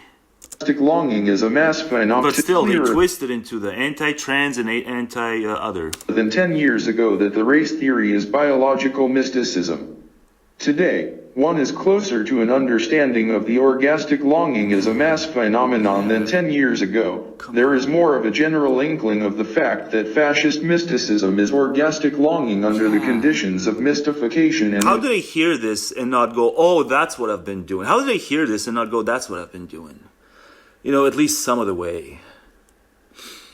I still will recognize distinctions between hardline nativists and fascists. But even the freaking, what are they saying? They're even threatening exit rights, right? Wasn't Rubio? What's today? Today it's the 22nd now. But wasn't the Rubio thing? He's going to threaten exit rights even. So then you're past mere nativism. You start threatening exit rights for the enemy. Inhibition of natural sexuality. That's what's at the bottom of it, says Wilhelm. Inkling of the fact that fascist mysticism is orgastic longing under the conditions of mystification and inhibition of natural sexuality. Yeah, Trump had to have his natural sexuality inhibited too often for his likes because he had to pretend for much of his life that he wasn't into underage girls. And then the rest of them. Economic statements in the book showed themselves. They all have their own story. Closeted gay, closeted, bi maybe. Yeah, maybe a lot of closeted bi men, raised in rural hellholes. Be as true as 10 years ago, and to be further confirmed by the experiences of... I make my, Tim is gay jokes. Tim from the Bulwark is gay jokes. But the truth is, I don't think any less of Tim for being gay. And then bi and whatever color of the rainbow you are, I don't think any less of you. I just think it lends itself to humor because I was raised in the 90s. But that's all it is. But in the world, there's fascists who, because they repress their own shit, they politicize it and find an enemy that's courageous enough to be outwardly what they are only inwardly. And then they may be resented for that reason too. Surely a lot of, lifelong Republican gay men just resent the open gays because they're openly what the Republican lifelong voter can't be because he's got to play the manhood script thing. Think about how many of those there have been based on just the amount that have been outed through these scandals, right? And very often even pedo scandals. They're perfectly good, church-going, God-fearing types. They played that script, but then they are outed. But then imagine the number of those who just stay closeted throughout their whole lives, successfully closeted. It must fill them with rage to see gay men especially, being openly gay. It's like, oh, I can't do that. I self-deny, so I'm going to be fascist. The past 10 years. The Marxist Party slogans in the book, on the other hand, were all shown to be erroneous. Yeah, listen up, Blue Sky. They all had to be replaced. Yeah, whatever. 2/3 of Blue Sky, listen up. They had to be erased. The past 10 years, the Marxist, years ago, the sex economic statements in the book showed themselves to be as true as 10 years ago, but the Marxist, and to be further confirmed by the experiences of the past 10 years. But the Marxist stuff... The Marxist party slogans in the book, not so much. on the other hand, not so much. were all shown to be erroneous. They all had to be replaced. Back. Does that mean that the economic theory of Marxism... Nearly 100 years ago, people recognized this stuff about the core tenets of Marxism. You know, Wilhelm was based on Marxism, and it was almost 100 years ago. What are you guys on Blue Sky doing? This book, on the other hand, were all shown to be erroneous. Marxist stuff they all had erroneous. to be replaced. Yeah, Does that mean that the economic theory of Marxism is fundamentally wrong? Yes. I should like to clarify this question by an illustration. He's going to be passive-aggressive about the yes, whereas I was direct. Is the microscope of what mean that the economic theory of Marxism is fundamentally wrong? Oui. I should like to clarify this question by an illustration. Is the microscope of Pasteur's time, or Leonardo da Vinci's water pump wrong? Marxism is a scientific economic theory which stems from the social conditions of the early 19th century. However, the social process did not stand still, but developed into the fundamentally different process of the 20th century. In this new Enter Neo. Social process, we're going to keep enough of it and be Neo about it. It is true, we find all the basic elements of the 19th century, just as in the modern microscope and we find all the basic elements of the 20th in the 21st, right? So where cultural Bolshevism drove them mad, cultural Marxism throughout the 2010s was the precipitating factor to what we're seeing in 2025 with masked ice chuds. Find the basic let loose structure of that of Pasteur, who were no doubt part of the WAP in 1500. And in the modern plumbing system, the basic principle of Leonardo's pump. But one like the other would be of no use to us today. They have been surpassed by fundamentally new processes and functions which correspond to fundamentally new concepts and techniques. Yeah, and now there's social media as well. The Marxist parties in Europe social media failed and declined because they tried to comprehend fascism of the 20th century. There's social media and extremely low literacy rates. A fundamentally new phenomenon. But people were optimistic, especially the tech people. Oh yeah, people will have cooperative debates and we'll see each other's points of view and we'll cohere on a stable enough worldview. If they just get enough tech, yeah. So maybe the way y'all's tech optimists were wrong. Maybe a lot of you existential optimists are wrong too, and the pessimists are right. With one thing, it mirrors another, right? Concepts belonging to... like, how do you say the tech pessimists were wrong? Like, people just didn't have the literacy to engage in tech, through tech, big tech, and to inform each other and bolster the correctness of their overall worldview. No, they didn't have enough literacy for that. The small man, the small man took over, and the small man doesn't know what he is. The 19th failed and declined because they tried... Small man infected your digital revolution that was going to lead to enlightenment. No, you forgot about all the small men that comprise majorities in all these lands. But, conspicuous by their absence are the Slavic lands, as per Wilhelm, right? He mentioned all those peoples, but he didn't include the Slavic manifestations of fascism. I guess it's just so, because they were enslaved. Peoples who are enslaved for so much of their run are going to be when they hear even some of these ambitions, their intergenerational enslavement trauma that may have, trickled down to them even is oh, God, let's not mess with shit like that. Let's de-escalate interracial conflict. No, to be a fascist is not to de-escalate interracial conflict. It's to accelerate it. And I guess Slavs were just enslaved for so much that we just shudder on arrival when we hear that it can even be seriously considered, let alone practiced by any peoples. Tried to comprehend fascism of the 20th century, a fundamentally new phenomenon. Us Slavs, we don't milk it the way the Jews milk it. Us Slavs were punished a lot. It wasn't just the Jews. You can say that the concentration of the punishment was most heavily fixated on Jews. But I think like per capita, us Slavs were punished by the fascists like more per capita. But we don't milk it. With concepts belonging, we're real men about it. Unlike the Jews, the Jews just keep going oi.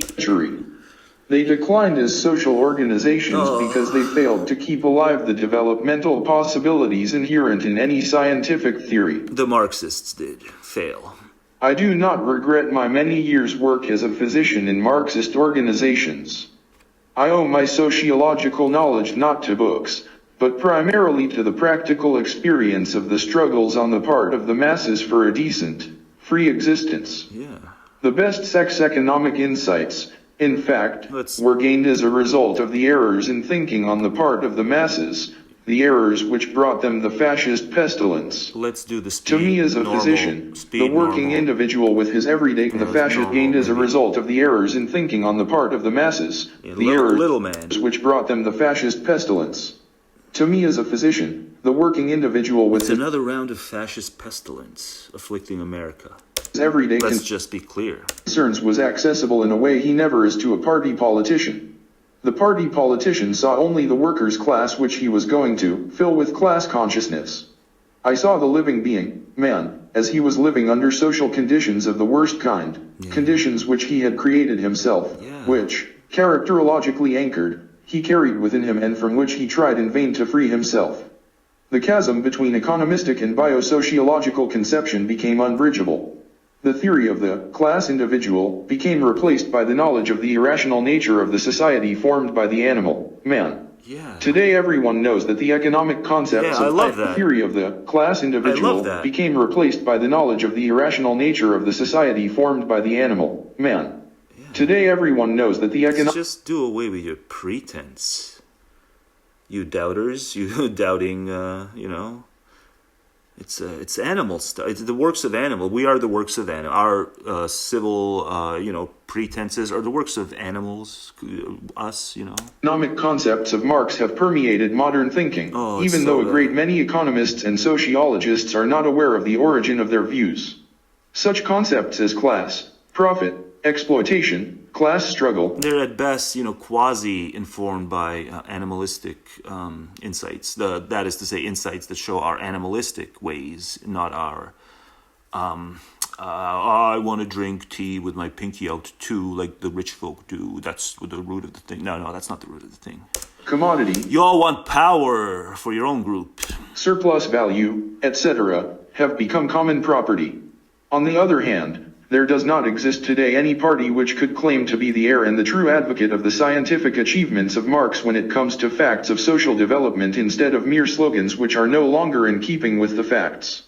Between 1937 and 1939 there developed among the workers in the field of sex economy in Scandinavia and Holland the new concept of work democracy. Ew. The present edition contains a presentation of the essence of this new sociological concept.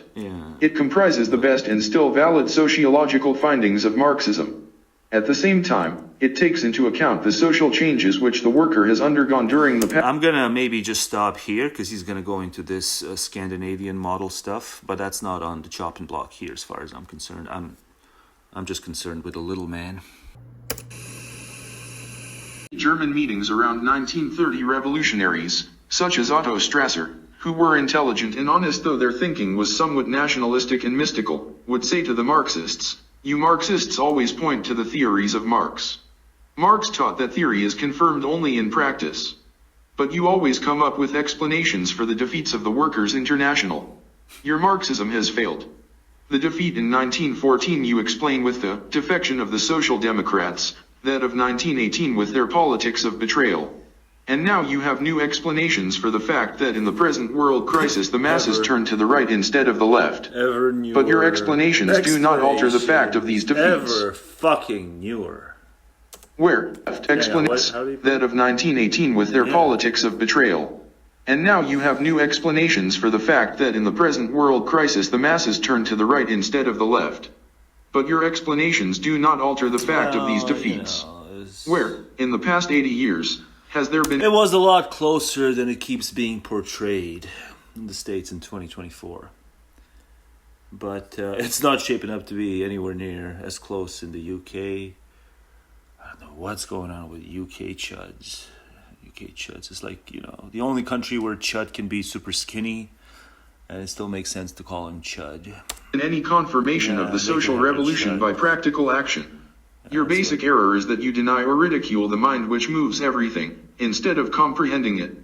These were the arguments of many revolutionaries, and the Marxists had no answer to them. Yeah, like nationalist and often ethno-nationalist revolutionaries. Because Wilhelm Reich says, it's a combination of revolutionary sentiments and reactionary social ideas. It became increasingly clear that rebellious emotions and fury and stuff, but that it's for a reactionary cause.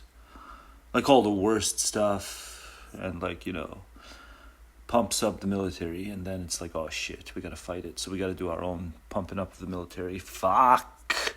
That their political mass propaganda did not reach anybody except these were the arguments of many revolutionaries. Yeah, against the Marxists didn't know what to say. Marxists had no answer to them. Yeah. It became increasingly clear that their political mass propaganda did not reach anybody except those who already belonged to the left front, simply because this propaganda referred to nothing but the objective socio-economic processes. They're still doing it. Capitalist production, economic anarchy, etc., The elaboration of material needs, of hunger alone, was not sufficient, for that was done by every political party, even the church. Yeah, there's people who willingly go on hunger strikes, and plausibly some of them die too, eventually, if they're really committed.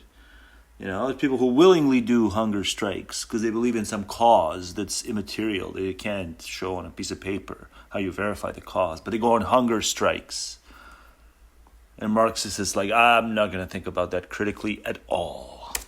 But hang on. The elaboration of material needs, of hunger alone, was not sufficient. I don't need to feed. I need to feed my brain. I guess when you feed, ordinarily, you feed your brain too. Your brain needs food. That was done by... it's all so gross, though. Every political party, even... Cognitive. It sounds fun. It sounds like a fun word, but the brain is gross. The church.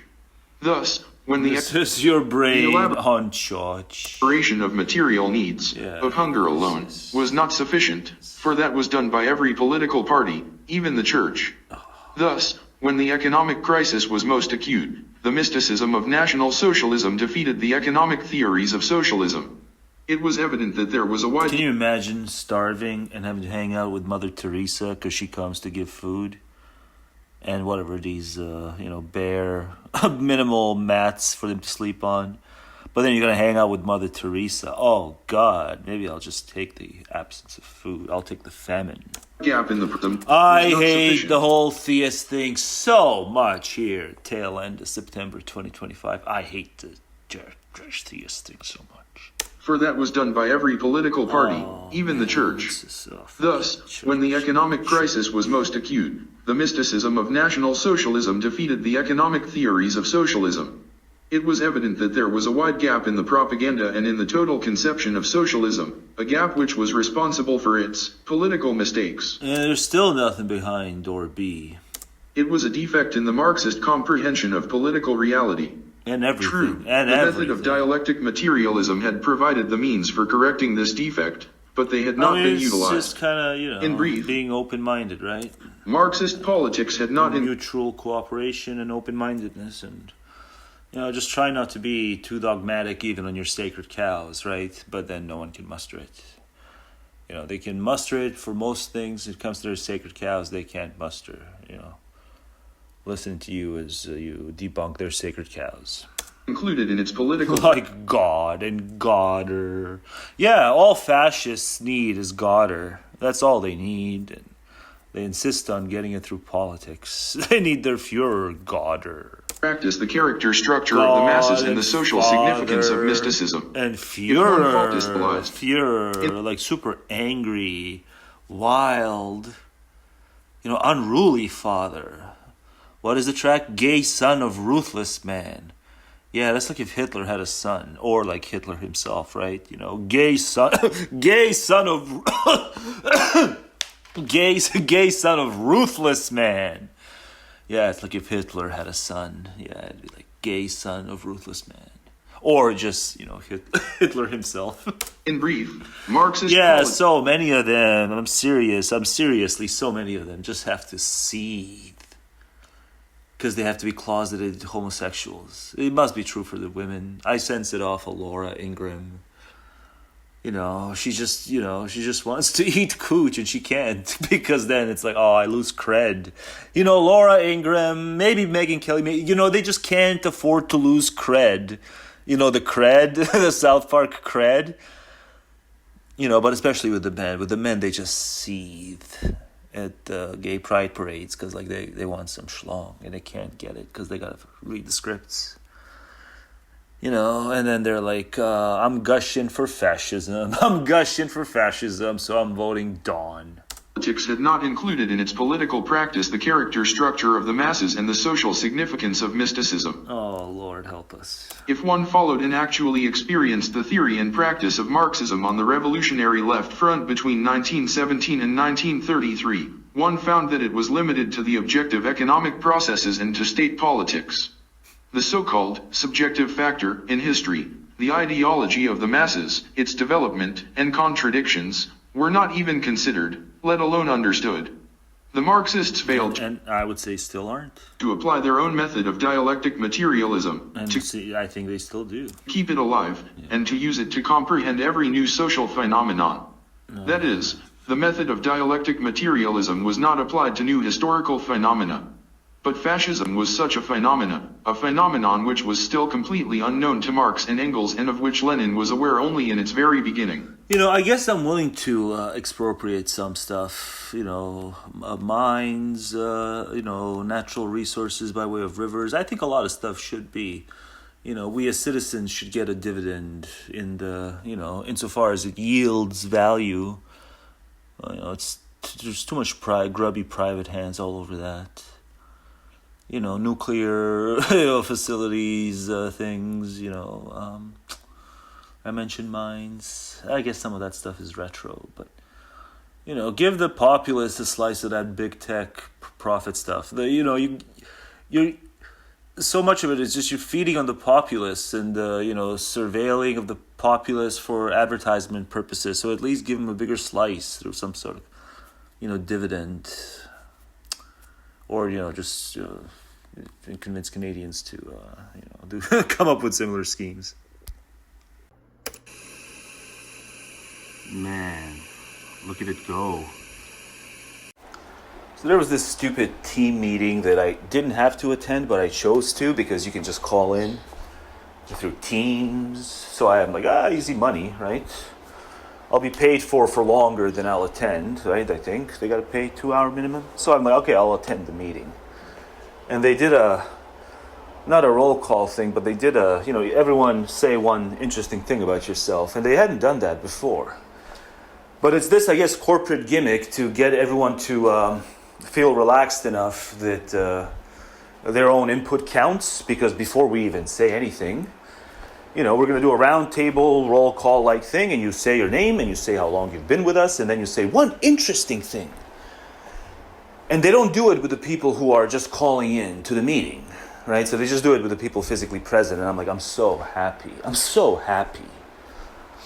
that I'm not physically present, because I probably wouldn't be able to resist. Like the one interesting thing about me, and then I would say something there would be a passive-aggressive insult to all the people who are there and who can withstand corporate during the day because they themselves are gunning for corporate, or they themselves are that, let's say, sly and crafty and grubby and looking to shift upward, no matter how disingenuous it all is, no matter how. You'll never have stroke. You'll never have.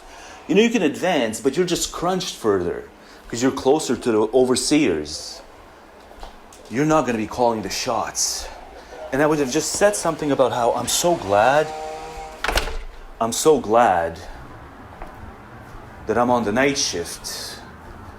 And I'm willing to sacrifice all manner of sleep stability just so I don't have to put up with this corporate speak that we're doing right now with this bullshit roundtable call. I just don't care about any facts about me.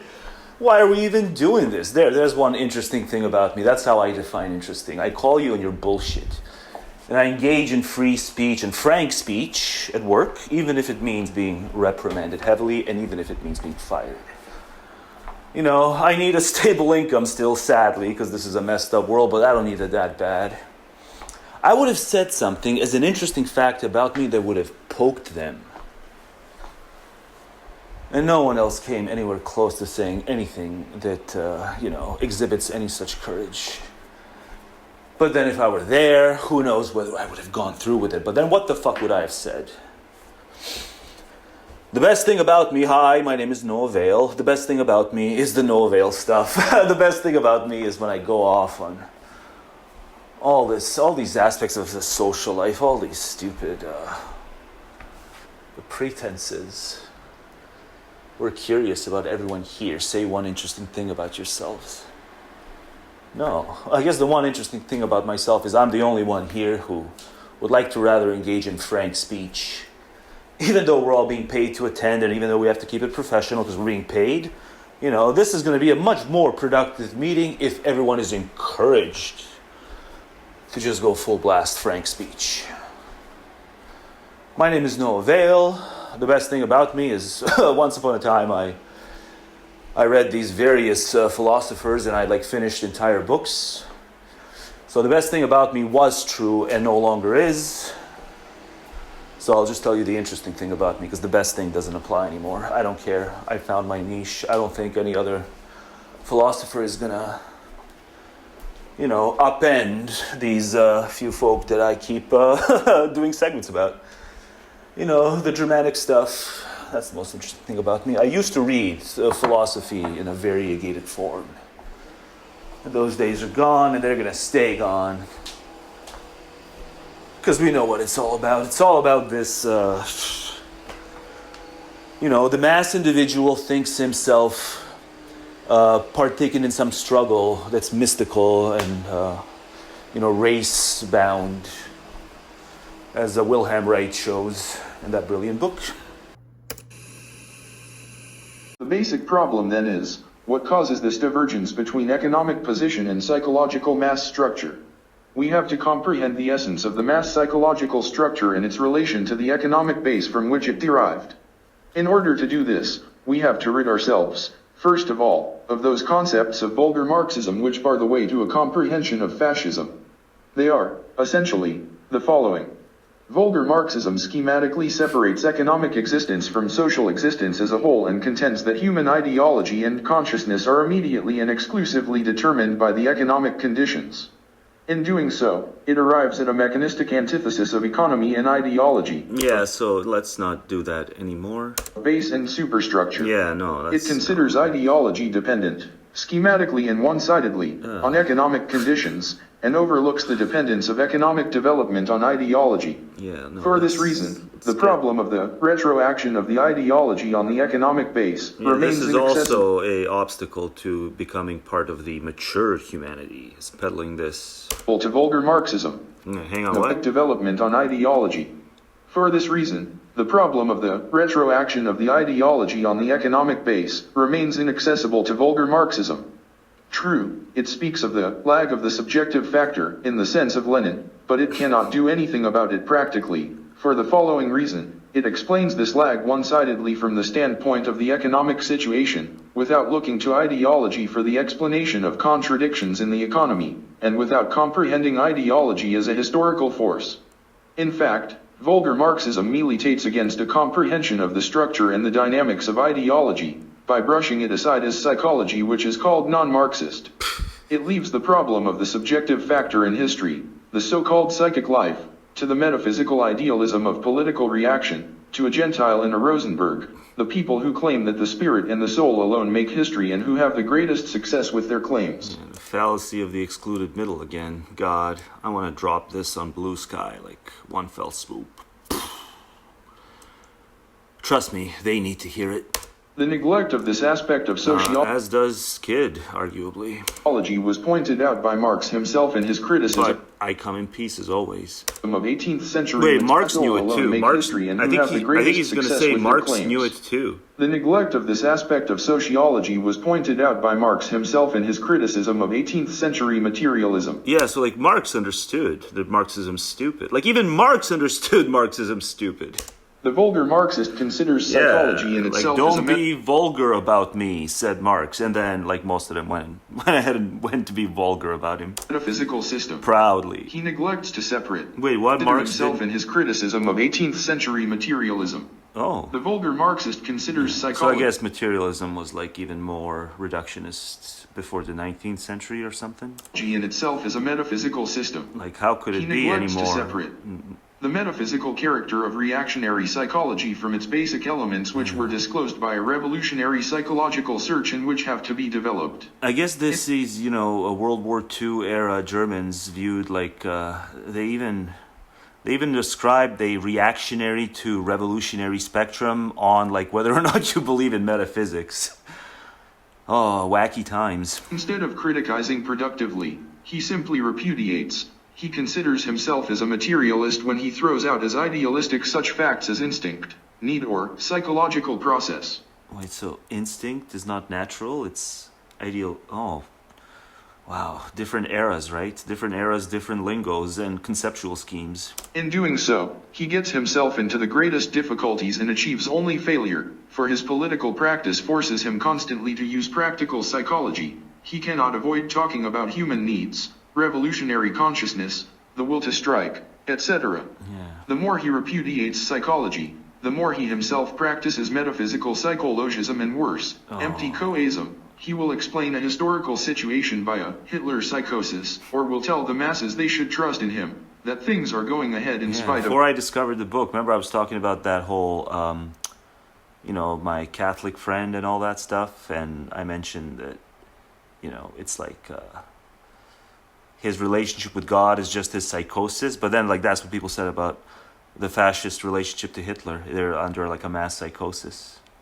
But then Wilhelm Reich says, no, that doesn't quite get the job done in terms of explaining the phenomenon.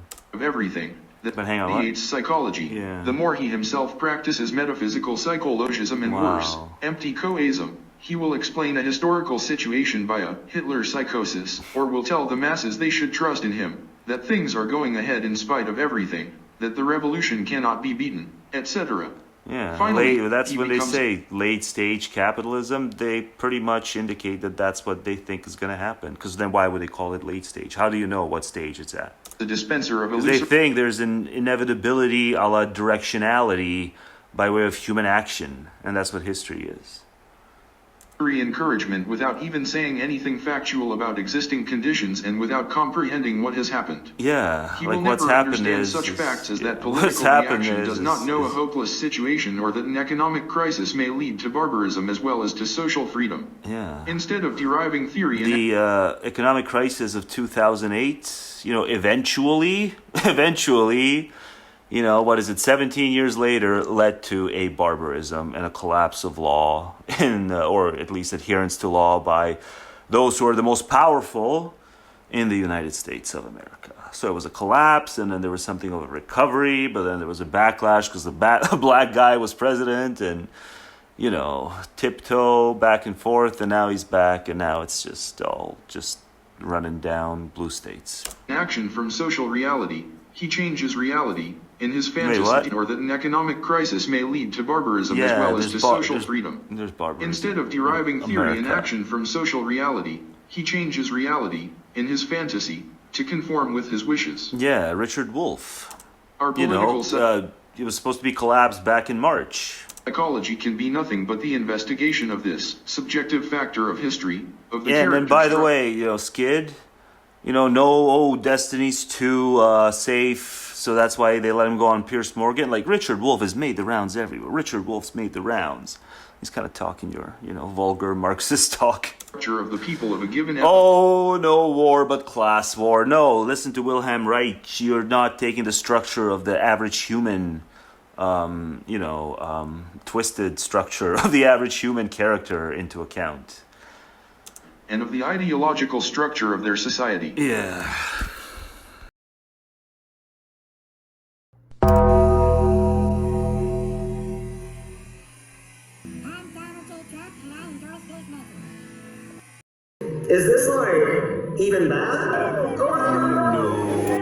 nothing was bad. Is this like even bad? It's not. It's just nothing is. This like not ipso facto. Not ipso facto.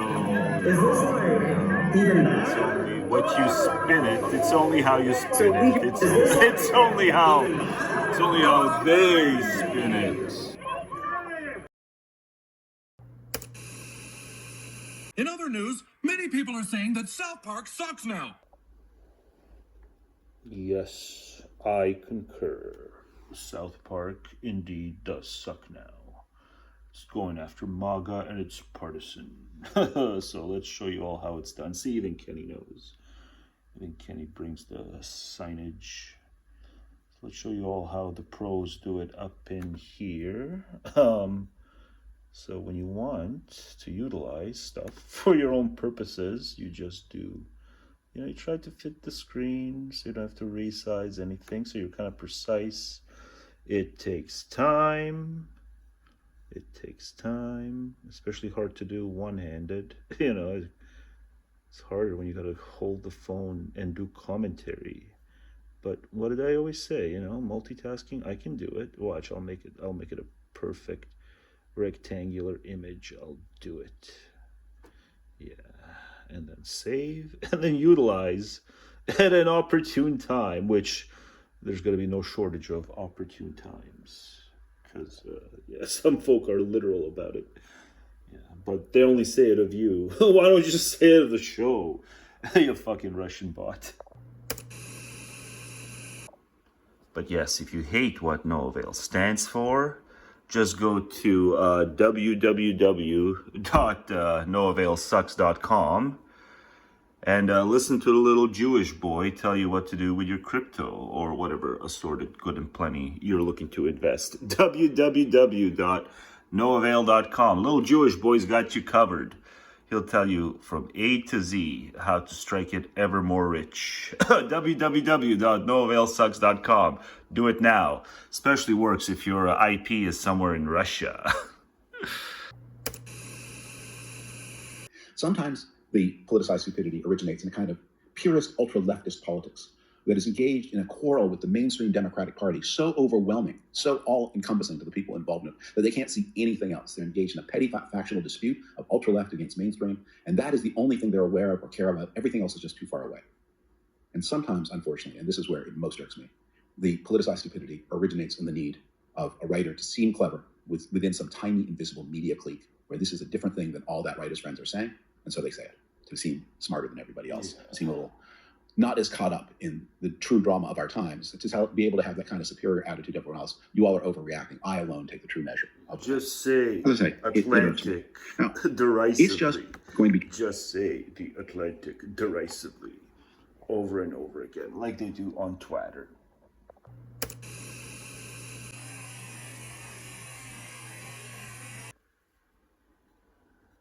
Memories. Hijab and clogged ears memories. First Halloween video. Seems like it was 2 minutes ago as opposed to 2 years ago. See, it felt like a long video, but it wasn't. It felt like a long one 2 years ago, but it wasn't. But then maybe I'll say the same thing about these 3-hour extravaganzas. That's what I'm looking for. That's what I'm looking for. I needs my graphics. Watch, it'll turn back copyright.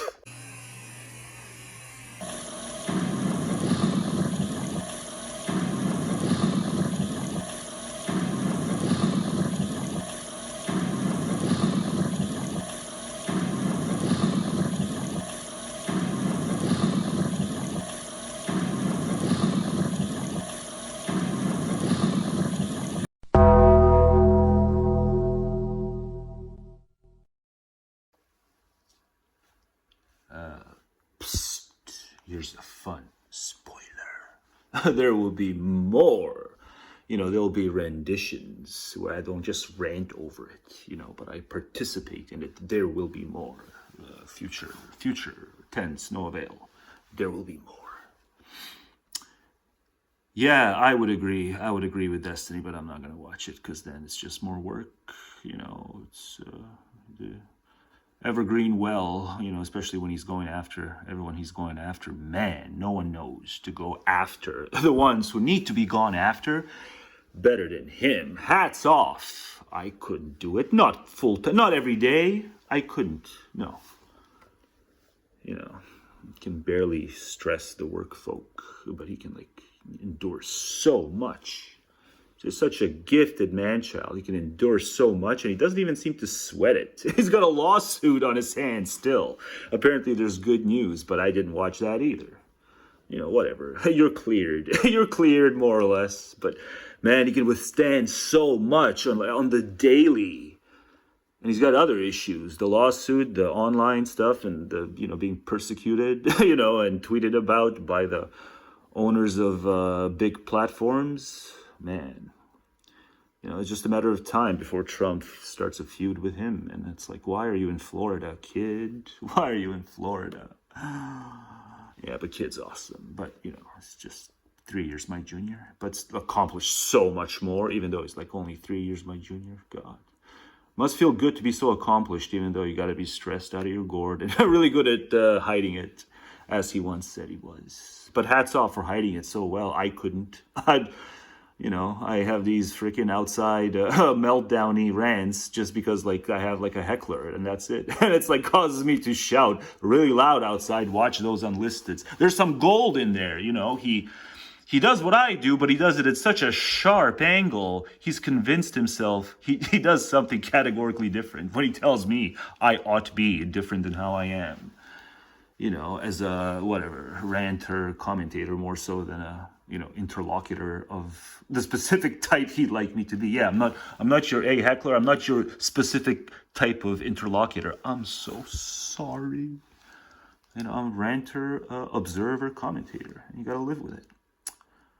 You know, Bulwark likewise. Bulwark's going to show me more pathology that's like going to be hard to resist doing a deep dive on myself. It's just every video carries its own bunch of facts about new, as yet for me, you know, unavailed pathologies in MAGA. You just gotta still be befuddled. You know, there's like those who like yawn at it, but it's like you got to be befuddled and do like ever more. Man, this entrance of takes is so awesome. When played to Rush on Ice, oddly. Yes, and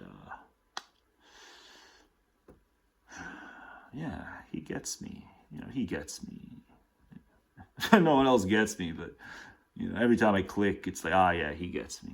He hates all the right folk to the exact same degree that I do. And it's like, it's so fun to watch because he's so well-spoken and buff. He hates all the people I do and the exact intensity. There's a man who understands me. And so I appreciate you, but I'm probably not going to watch this either. But, you know, thank you for being you. Thank you for being you. Oh, man, but I couldn't live with, when it grows out even just a little modicum, tiny modicum, it's just so uncomfortable. I don't get these guys. Guys are also nonsensical. You know, men aren't much wiser. Reason 8,999, man. I just do a little whatever, I can just do a pipsqueak of the amount he can. And it's so, when I go a full week, it's like I wake up from it. It's like, I don't want to shave more than once a week because it's this stupid custom I have. And it's like in the latter, it happens during my weekend. I wake up from my facial hair that's nothing like his. And when I've gone like a full month and he kind of starts getting there, it's like ever more unbearable. So I'm sure if I could do this, like it would, I'd never sleep again. I just never sleep again. I don't understand men, almost as much as I don't understand these broads who, need to nurture. They need to,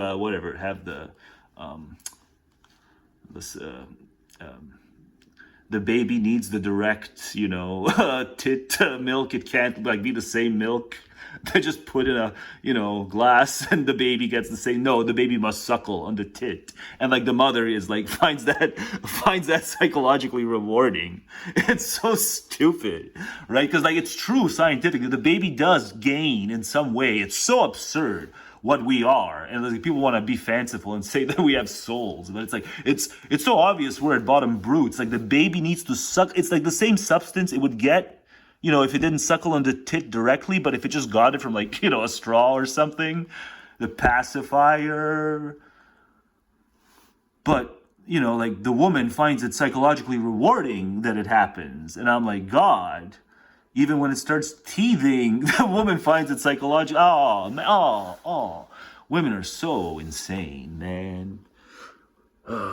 But, you know, there's the news, so I'm sorry. There's the news, but there's also my news, and my news is, you know, I'll never understand this almost as much as I'll never understand pregos. Here we go again. Oh man, it's at 0%, and it's been converting for a full minute. It's my all-time longest video. Right? What is it? 317? Man, it's 317. Some parts may not work because I had too many layers of color schemes and video on top of video schemes, and I'm afraid some parts of it won't work. As in the audio gets drowned out when you have too many layers of things. The rap stuff. You know, people trying to be immoral through their rap. So it's applicable to the video. But there was a lot more. There was just so much here. Oh God, it's still at 0%. I gotta get this up. Once again, it's fucking, what is it? It's kind of early, but once again, I just spent too much time going over it with a fine-tooth comb and inserting, let's call it a graphical snark. It's graphical snark. Yeah, graphical snark. Yeah. Dame gets it right. Asian Dame gets it absolutely spot on right. So she both begins and ends the video. She almost begins the video, but yeah, well done. I just may go on to watch Katie Fang as a regular thing if I have time for it. Unlike Gnome, the dog killer Gnome. Yeah. But is it really that awful, you know, compared to fact that we just shrug off all the other animal abuse of non-dogs and non-cats, the pigs, cows, and chickens? Yeah, why don't Matt and Trey do some, you know, face melty, taking the piss out of folk who just thoughtlessly and effortlessly and amorally, who amorally continue subsidizing factory farming, you know, the non-human Holocaust. But who don't like shoot dogs. So they leave the one species alone, but they torment like at least three other species they torment in droves: pigs, cows, and chickens. And I guess there's more. But to think about it that way, you'd have to not like be distracted by how sexy Destiny is, the hard man's. And you'd have to think in terms of nuocracy. See, I utilize these nuocracy. And Rudy, he's Rudy. Oh God, I could just do this all day, right? Gorkas. But I really am sorry that I called him an alcoholic before the video, and that numerous times post-apology after the video or during the video.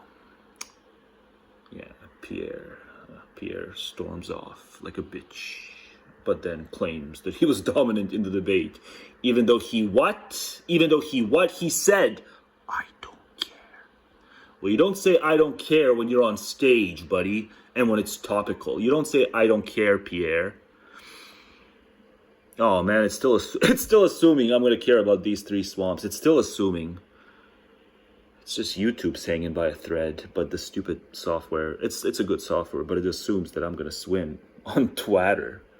It's X now. It's X. You better say X, or you're gonna be booted off X, which is the best possible thing that can happen to you, is to be booted off X. 3%. If it finishes converting by noon, I'm gonna be a happy camper. If it's gonna be by noon done, I'm gonna be a happy camper. But what was I saying before my newocracy distraction / segue? I was saying something about something. Yeah, I was going after Gnome, but then I was going after Matt and Trey for only going after Gnome, the dog shooter killer. You know, she just killed one dog. Yeah, it sucks. It was stupid. It was stupid that she wrote about it. But for fuck's sakes, you know, there's a lot of non-dog species that are mistreated, and then some, by humans. You know, loop seals into this too. You know, the fishermen, what they do to seals by simply not being mindful of their snook line, well, you know, tallied up, well, that's far worse than what Gnome did when she shot the one dog. Yeah, it's usually 10:30 is when the vacuuming of my floor happens. You know, but everyone's just so appalled that Christine Gnome shot the dog. But then maybe you should at least, you know, say a few words about how factory farming sucks. You don't even have to go vegetarian. Just say a few words about how factory farming sucks. But no. But we'll be all manner of outrage that Gnome shot the one dog, which was bad. And I guess she asked for it by writing about it. But 5%? God. 5%. Yeah, I only listened to the one song still. I still haven't listened to the other two songs. Maybe I will. Maybe I'll go back to Dupli and listen to those two other songs. Man, what a video. But well, it won't make a dent in either, you know, either one of my two. Skid is friend / frenemy every now and then. And the other one has just been, they're just determined to be full-blown enemy. That's fine, as long as they give me time. I need my time. So you gotta relent, because you gotta give me time. Because, like, I'm not gonna, you know, 3 hour and 17-minute video. They don't just create themselves, like, poof, out of nothing. It takes work, but I don't want to work. You know, I only want to work, like, 2 days out of the week. You know, as in, like, the 2 days that are not the work nights. Yeah, I'll do work on those 2 days, but on the other ones, I'm not gonna do any fucking editing work. So sorry, this is all backlogged.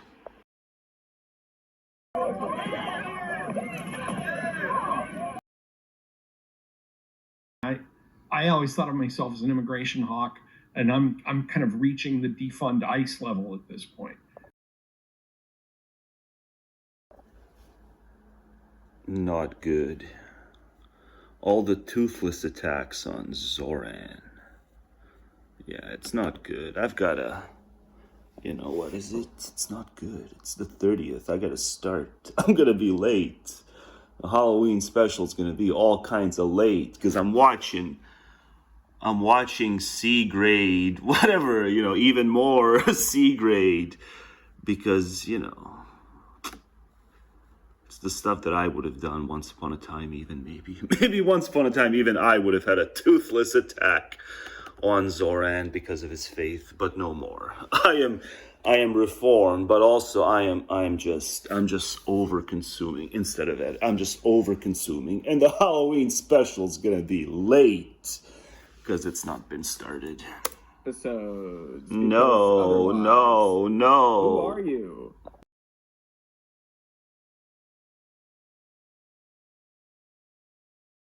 What? No, it's to signify the end of liberty, because it's blue sky. But they're right, aren't they?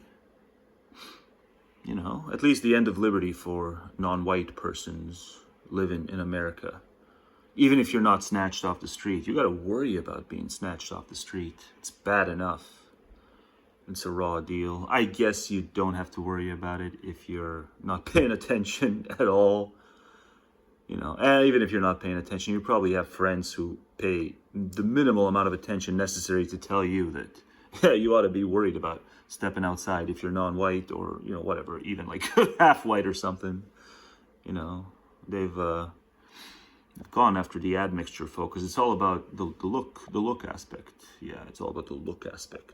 Race was only, what is it? Racist was a lookist ultimately. Yeah.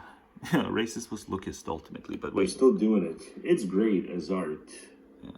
They're still doing it on Blue Sky, but the truth is, when I said When I say they're still doing it on Blue Sky, I was saying it back in April, because this is an April recording. It was supposed to be the opening salvo for What Progs Don't Get. But, you know, May was worse than April, and June was worse than May, and so on and so forth. And I'm like, I can't do something like this in a climate this heated, or I'm just going to seem like I'm callous and careless and such. But, you know, I've waited long enough, and so I'm like, well, I'll just utilize it for the opening of the Halloween video, the Halloween special, because, you know, it's a video about all that stuff Wilhelm says about sexy times, and the denial of the sexy times causes you to be twisted and fascistic. Maybe even Lady Liberty would become fascistic if she didn't get her freak on outdoors. Maybe just AI generated, right? So I can't even credit art because it's 2025, so I can't credit art. Horrible. It's AI slop. But what is this? It's 6-7. But yeah, you know, whatever. I think it was such a good opening salvo, I might have it as a duplicate and leave it in. What Progs Don't Get, you know. It's always better when the first segment resembles the rest of the video, and in this case, the first segment doesn't. So that was easy on Progs here, but not in this opening salvo, but that was easy on Progs. But just you wait, when things calm down, right? Things will calm down, right? I'll be able to upload videos where I'm super mean to Progs from start to finish, but evidently, that's not this video. Epstein! No, you're right. Let's stop this.